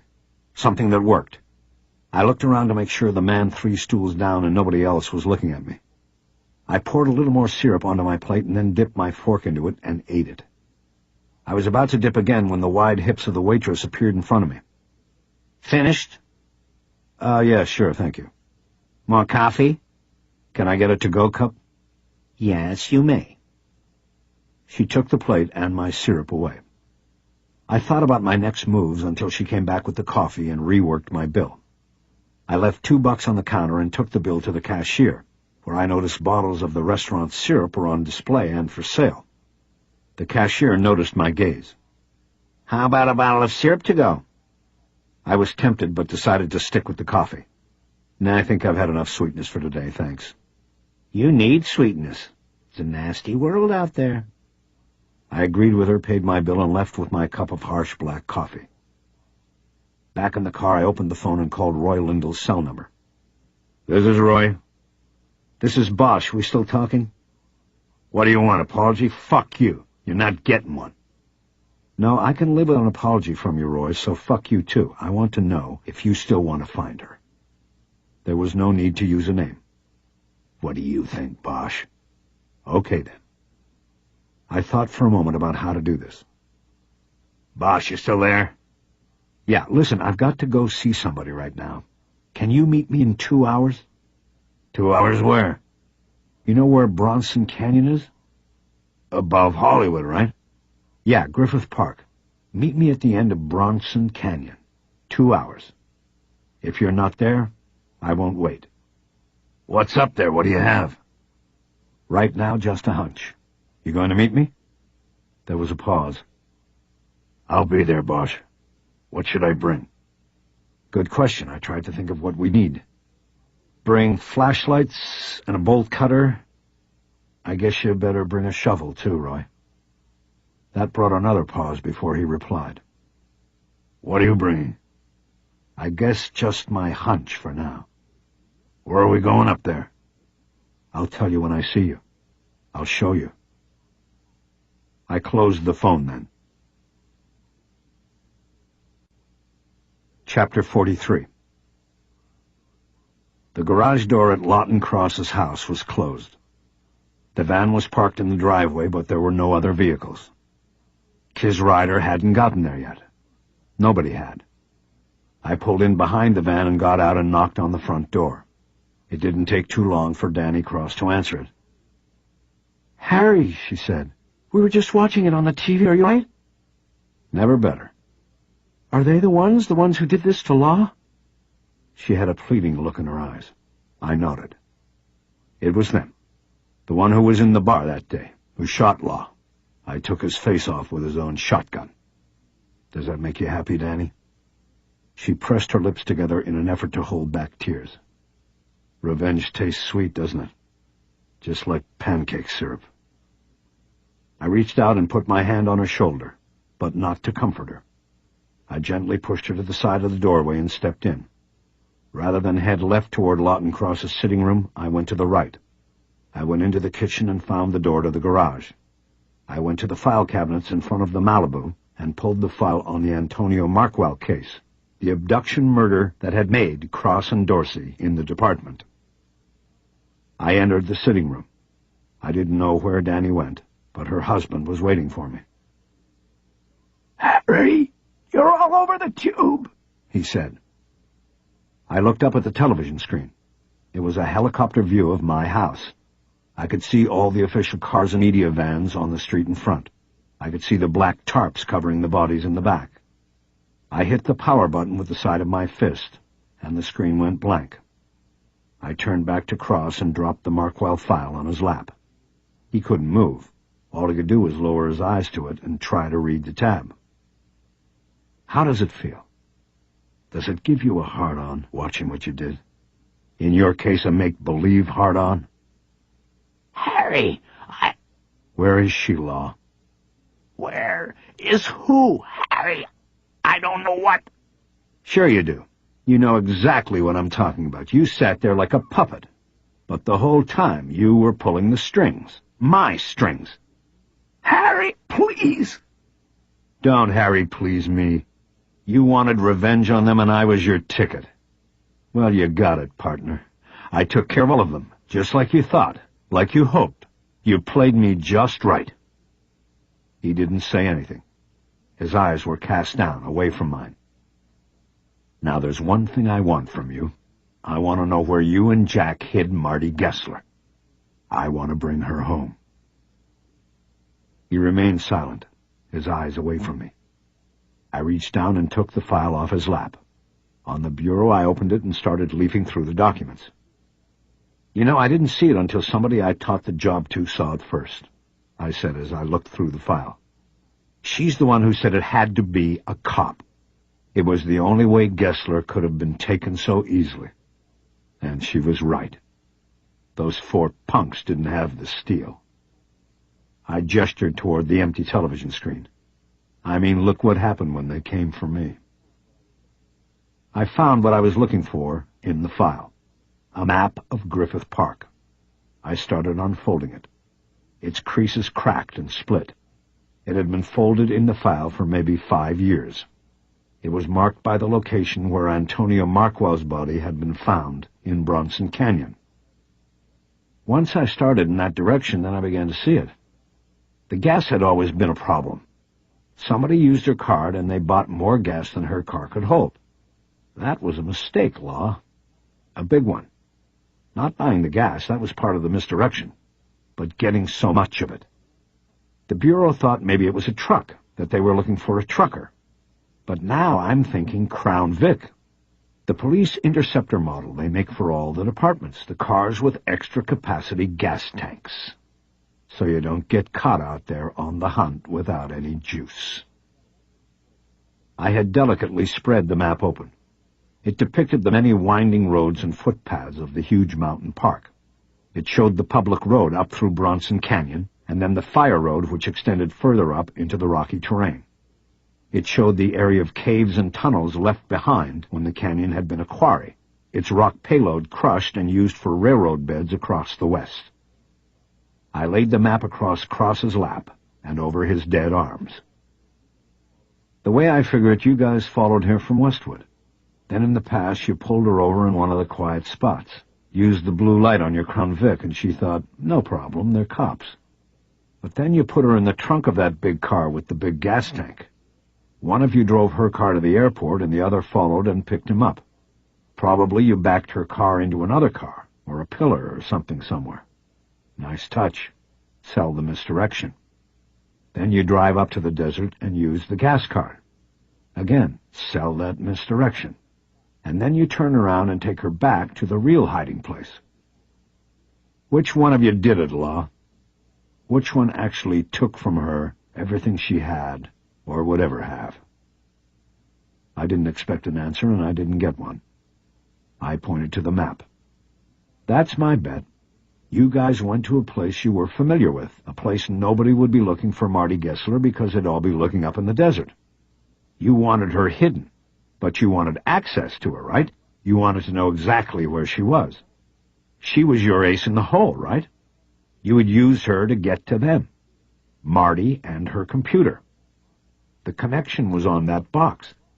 Find her and find the box, the connection would be made, and there'd be a knock on Linus Simonson's door. I paused to give him a chance to protest, to tell me to get the hell out or call me a liar. But he didn't do any of that. He didn't say a word. It all seemed to work, I said, and then that day at Nat's, you guys were supposed to cut the deal, right? Shake hands and share the wealth.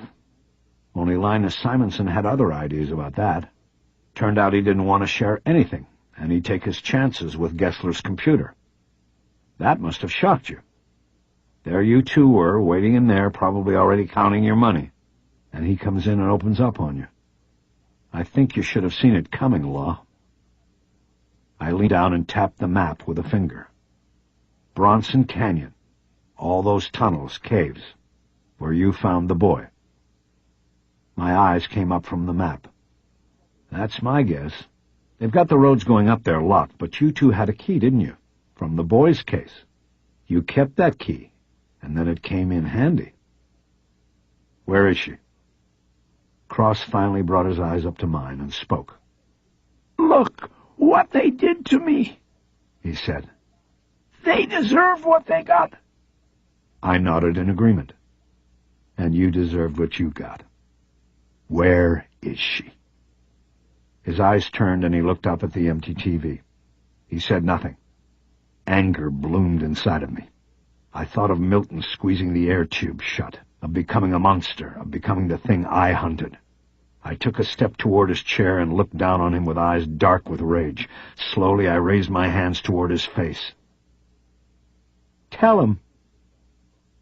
I turned and Danny Cross was in the doorway. I didn't know how long she had been there, or what she had heard. I didn't know if it was a story that was new to her or not. All I knew is that she brought me back from the edge of the abyss. I turned and looked back at Lawton Cross. His eyes were on his wife, and his frozen face still somehow took on an expression of sadness and misery. Tell him, Lawton, she said, or I won't be there beside you. A look of fear immediately took over his face. Then there was a pleading in his eyes. You promise to stay with me? I promise. His eyes dropped to the map spread across the chair. You don't need this, he said. Just go up there. You go in the big cave, and then take the tunnel on the right. It comes to an open clearing. Somebody told us they call it the Devil's Punch Bowl. Anyway, that's where we found him. She's there now. He could no longer hold my eyes and looked away, back down at the map. Where do I look, Lawton? Where the kid was. That family marked the spot. You'll know when you get there. I nodded. I understood. Slowly I took the map from him and refolded it. I watched him as I did it. He seemed becalmed. His face now returned to expressionless. I'd seen the look 1,000 times before in the eyes and faces of those who have confessed. A lifting of the burden. There was nothing else to say. I slipped the map back into the file and took it with me as I left the room. Danny Cross remained just outside the door, looking in at her husband. I stopped as I passed her. He's a black hole, I said. He'll suck you in and take you down. Save yourself, Danny. How? You know how. I left her there and went out. I got in my car and started driving south toward Hollywood and the secret the hills had hidden for so long. Chapter 44. It wasn't raining yet, but the sky was full of the low rumbling of thunder by the time I got to Hollywood. From the freeway, I took Franklin over to Bronson and then up into the hills. Bronson Canyon had been in more movies than I'd probably seen in my whole life. Its rugged terrain and jagged rock outcroppings formed the backdrop of countless westerns and more than a few low-budget interplanetary explorations. I had been there as a kid, and I had been there on cases. I knew that if you weren't careful, you could get lost on the trails or in the caves and quarried-out spaces. The rock facings would begin to crowd you, and after a while they all looked the same. You could lose your bearings. In that sameness was the danger. I took the park road up until it terminated at the fire road. Entrance to this dirt and crushed gravel extension was blocked by a steel gate with a padlock on it. The key to that lock resided with the fire department and the city's film bureau, but thanks to Lawton Cross, I knew better than that. I got there before Lyndall, and I was tempted not to wait. It would be a long walk up to the caves on foot, but my anger had forged into resolve and momentum. Sitting at the locked gate was not the way to stoke those fires and keep them burning. I wanted to get up into the hills and get it over with. I pulled out the cell phone and called him to see where he was. Right behind you. I checked the mirror. He was coming around the last bend in a Federal Crown Vic. It made me think about how he would react when he found out the last clue I had put together had been so close all along. "It's about time," I said. I hung up and got out of the Mercedes. When Lyndall pulled up, I leaned into his window. "Did you bring the bolt cutter?" Lyndall looked out the windshield at the gate. For that? I'm not going to cut that. They'll climb all over me if I break the lock. "Roy, I thought you were a big-time federal agent. Give me the cutter, I'll do it." And you can take all the heat. Just tell them you had a hunch. I threw him a look, hoping to communicate that I was operating on more than a hunch now. He popped the trunk lid, and I went back and pulled out the bolt cutter he had probably checked out of the federal equipment shed. He stayed in the car while I walked over and cut the lock and pushed the gate open. I walked by his window on the way back to the trunk. "By any means, Roy," I said as I passed. "I think I'm getting the idea why you weren't picked for the squad." I threw the tool in the trunk, slammed it, and told him to follow me up the hill. We drove up the winding road, the gravel crunching under our wheels, sounding like the rain that was still coming. The road up took a final 180 and terminated in front of the main tunnel entrance, a 15-foot-high opening cut into a granite deposit the size of an office building. I parked next to Lyndall and met him at the trunk. He'd brought 2 shovels and 2 flashlights. As I was reaching in for mine, he put his hand on my arm. "Okay, Bosch. What are we doing?" "She's here. We're going to go in and find her." "Confirmed?" I looked at him and nodded. In my life, I've told a lot of people, too many to count, about loved ones they weren't going to see alive again. I knew Lyndall had long ago given up hope for Marty Gessler, but the final confirmation is still never easy to get. Or to give. Yes, confirmed. Lawton Cross told me. Lyndall nodded and turned away from the trunk. He looked up at the crest of the granite mountain. I busied myself with getting the tools from the trunk and checking to see if my cell phone was catching a signal. Over my shoulder, I heard him say, "It's going to rain." "Yeah," I said. "Let's go." I handed him a light and a shovel, and we approached the mouth of the tunnel. "He's going to pay for this," Lyndall said. I nodded. I didn't bother to tell him that Lawton Cross had already been paying for it every day of his life. The tunnel was big. Shaquille O'Neal could walk through with Wilt Chamberlain on his shoulder. It was nothing like the stale claustrophobic systems I had crawled through 35 years before. The air inside was fresh. It smelled clean. 10 feet in, we put on the lights, and in another 50 feet the channel curved, and we were out of sight of the entrance. I remembered Cross's directions and kept to the right, moving slowly. We came to a central cavern and stopped. There were 3 tributary tunnels. I focused my light on the 3rd opening and knew it was the way. I then turned my light off and told Lyndall to do the same. "Why, what's going on?" "Nothing. Just turn it off for a second." He did, and I waited a moment for my eyes to adjust to the darkness. My vision and focus came back, and I could pick up the outline of the rock walls and jutting surfaces. I could see the light that had followed us in. "What is it?" Lyndall asked. "Lost light. I wanted to see the lost light." "What?" "You can always find it, even in the dark, even underground." I snapped my light back on, careful not to hit Lyndall in the face with the beam, and headed toward the 3rd tributary tunnel. This time we needed to duck and proceed in single file as the tunnel grew smaller and more cramped. The channel curved to the right, and soon we could see light ahead, an opening. We moved through and came out into an open bowl, a granite stadium chiseled out decades before. The Devil's Punch Bowl. Over time, the bottom of the bowl had filled with a layer of runoff granite debris and dust, a layer just thick enough for brush to put down roots, and for a body to be buried. It was here that Dorsey and Cross had been led to the body of Antonio Markwell, and where they would come back again with Marty Gessler. I found myself wondering how long she had been alive on that night 3 years ago. Had she been pushed at gunpoint through the tunnel, or dragged already dead to her final resting spot? Neither answer was any comfort. I looked back at Lyndall as he came out of the tunnel into the opening. His face was ghostly white, and I guessed that he might have been considering the same thing. "Where?"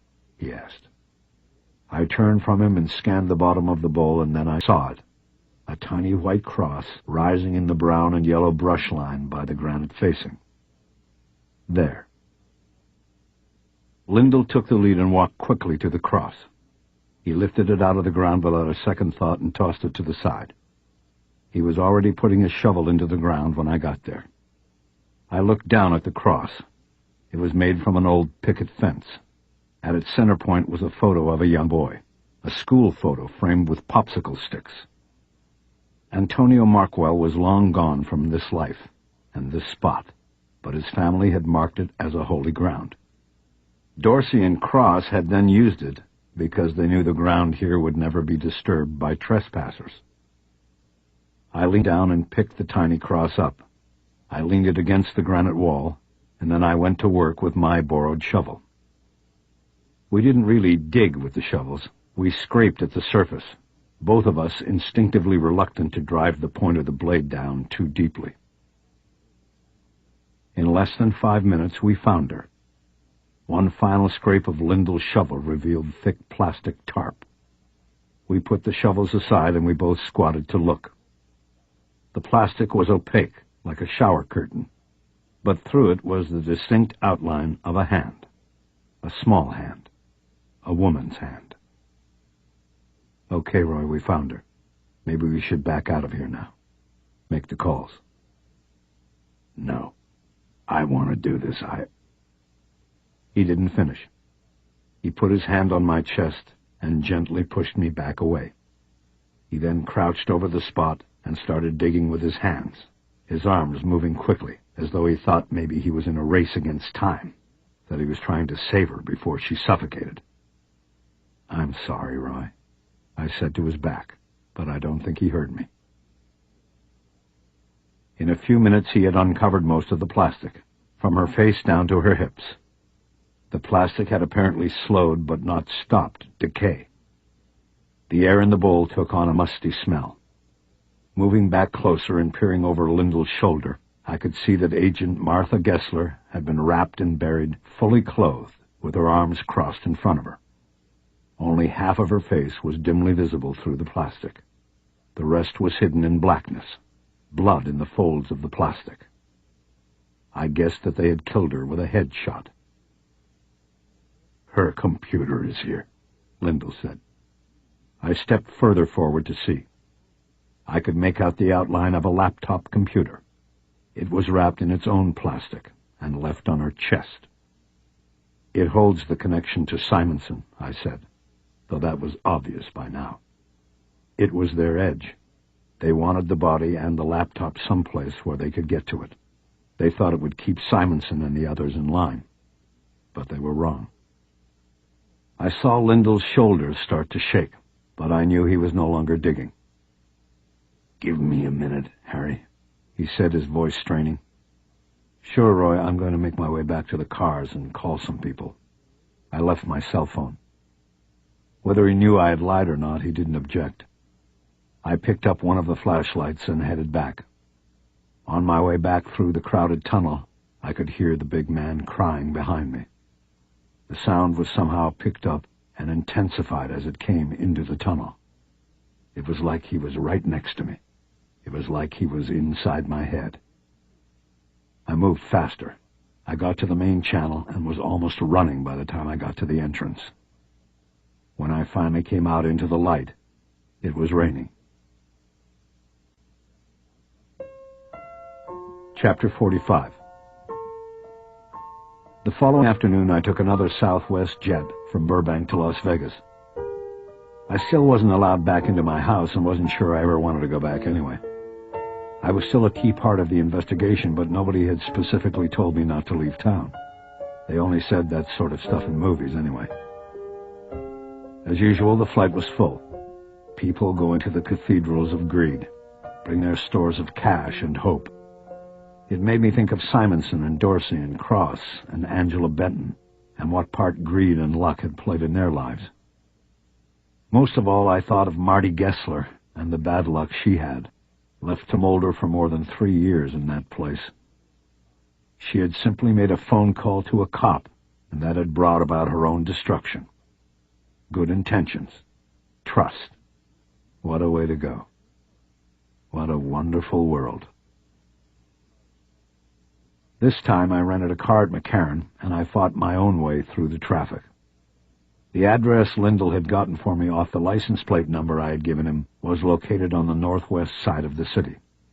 It was out near the end of the sprawl. For now, at least. It belonged to a house that was newly built and large. It had a French provincial style to it. I think it did, at least. I'm not that good at that sort of thing. The two-car garage was closed, but off to the side of the circular driveway was a car that wasn't the one I had been in with Eleanor. It was a Toyota, maybe 5 years old, with a lot of miles on it. I could tell. I am good at that sort of thing. I parked the rental at the apex of the circle and slowly got out. I don't know, maybe I thought if I took my time, somebody would open the door and invite me in, and all my qualms would be eased. But it didn't happen. I got to the door and had to push the button, and knew I would probably have to push my way in, figuratively. I heard a chime sound from inside, and I waited. Before I needed to ring again, the door was answered by a woman, a Latina, who looked to be in her 60s. She was small and had a kind but worn face. She looked like she felt bad about the shotgun burns on my face. She didn't wear a uniform of any type, but I was guessing she was the maid. Eleanor, with a maid. I had a hard time picturing that. Is Eleanor Wish here? Can I say who it is, please? Her English was good and carried only a slight accent. Tell her it's her husband. I saw the alarm go off in her eyes, and I realized that I had been stupid. Former husband, I said quickly. Just tell her it's Harry. Please wait. I nodded, and she closed the door. I heard her lock it. As I waited, I could feel the heat working through my clothes, penetrating my scalp. All around me, the sun was reflecting brightly. It was almost 5 minutes before the door was opened again. Eleanor stood there. Harry, are you all right? I'm fine. I saw everything on TV, CNN. I just nodded to that. It's so sad about Marty Gessler. Yeah. And then nothing for a long moment before she finally spoke. What are you doing here, Harry? I don't know. I just wanted to see you. How did you find this place? I shrugged. I'm a detective. Was, at least. You should have called me first. I know. I should have done a lot of things, but I didn't, Elmer. I'm sorry, okay? Sorry for everything. Are you going to let me in, or should I just melt out here in the sun? Before you come in, I have to tell you this is not how I wanted to do this. I felt a deep downward tug in my chest as she stepped back and opened the door. She raised her hand in a welcoming gesture, and I stepped into a foyer area that had arched doorways leading in 3 different directions. It's not how you want us to do what? I asked. Let's go into the living room, she said. We took the middle arch and stepped into a large room that was neat and nicely furnished. In one corner was a baby grand piano that caught my eye. Eleanor didn't play, unless she had taken it up since she'd left me. You want something to drink, Harry? Water would be good. It's hot out there. It usually is. Stay here, and I'll be right back. I nodded, and she left me there. I looked around the room. I recognized none of the furniture from the apartment where I had once visited her. Everything was different. Everything was new. The rear wall of the room was comprised of sliding glass doors, that looked upon a screened-in pool area. I noticed that surrounding the pool was a white plastic safety fence that people with children put up as a precaution. Something suddenly began to click about all of Eleanor's mysteries. The obtuse answers, the car trunk that couldn't be opened. People carry fold-up strollers in their trunks. People with children. Harry? I turned. Eleanor was there, and standing next to her was a little girl with dark hair and eyes. They held hands. I looked from Eleanor to the girl, and then back and forth again. The girl had Eleanor's features, the same wave in her hair, the same full lips and bobbed nose. There was something about her demeanor that was the same, too, the way she looked at me. But the eyes weren't Eleanor's. They were the eyes I saw when I looked in the mirror. They came from me. A sudden rush of feelings welled up in me, not all of them good. But now I could not take my eyes off the girl. Eleanor? This is Maddie. Maddie? Short for Madeline. Madeline? How old? She's almost 4 now. My mind shifted back. I remembered the last time we'd been together before Eleanor left for good, in the house on the hill. It could have happened then. Eleanor seemed to read my thoughts. It was like it was supposed to be, like something was supposed to make sure we never... She didn't finish. Why didn't you tell me? I wanted it to be the right time. When was that going to be? Now, I guess. You are a detective. I guess I wanted you to find out about it. That's not right. What would have been right? Twin skyrockets were going off inside me.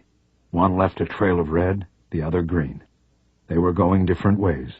One anger, one warmth. One led to the heart's dark abyss, a devil's punch bowl filled with recriminations and revenge I could dip my cup fully into. The other led away from all of that. To Paradise Road, to bright blessed days and dark sacred nights. It led to the place where lost light came from. My lost light. I knew I could choose one path, but not both. I looked up from the girl to Eleanor. She had tears on her face, and yet a smile. I knew then what path to choose, and that there is no end to things of the heart. I stepped forward and squatted down in front of the girl. I knew from dealing with young witnesses that it was best to approach them on their level. "Hello, Maddie," I said to my daughter. She turned her face and pushed it into her mother's leg. "I'm too shy," she said. "That's okay, Maddie. I'm pretty shy myself. Can I just hold your hand?" She let go of her mother's hand and extended hers to me. I took it, and she wrapped her tiny fingers around my index finger. I shifted forward until my knees were on the floor, and I was sitting back on my heels. She peeked her eyes out at me. She didn't seem scared, just cautious. I raised my other hand, and she gave me her other hand, the fingers wrapping the same way around my one. I leaned forward and raised her tiny fists and held them against my closed eyes. In that moment, I knew all the mysteries were solved, that I was home, that I was saved. This has been a Time Warner Audiobooks production of Lost Light, written by Michael Connelly and read by Len Cariou.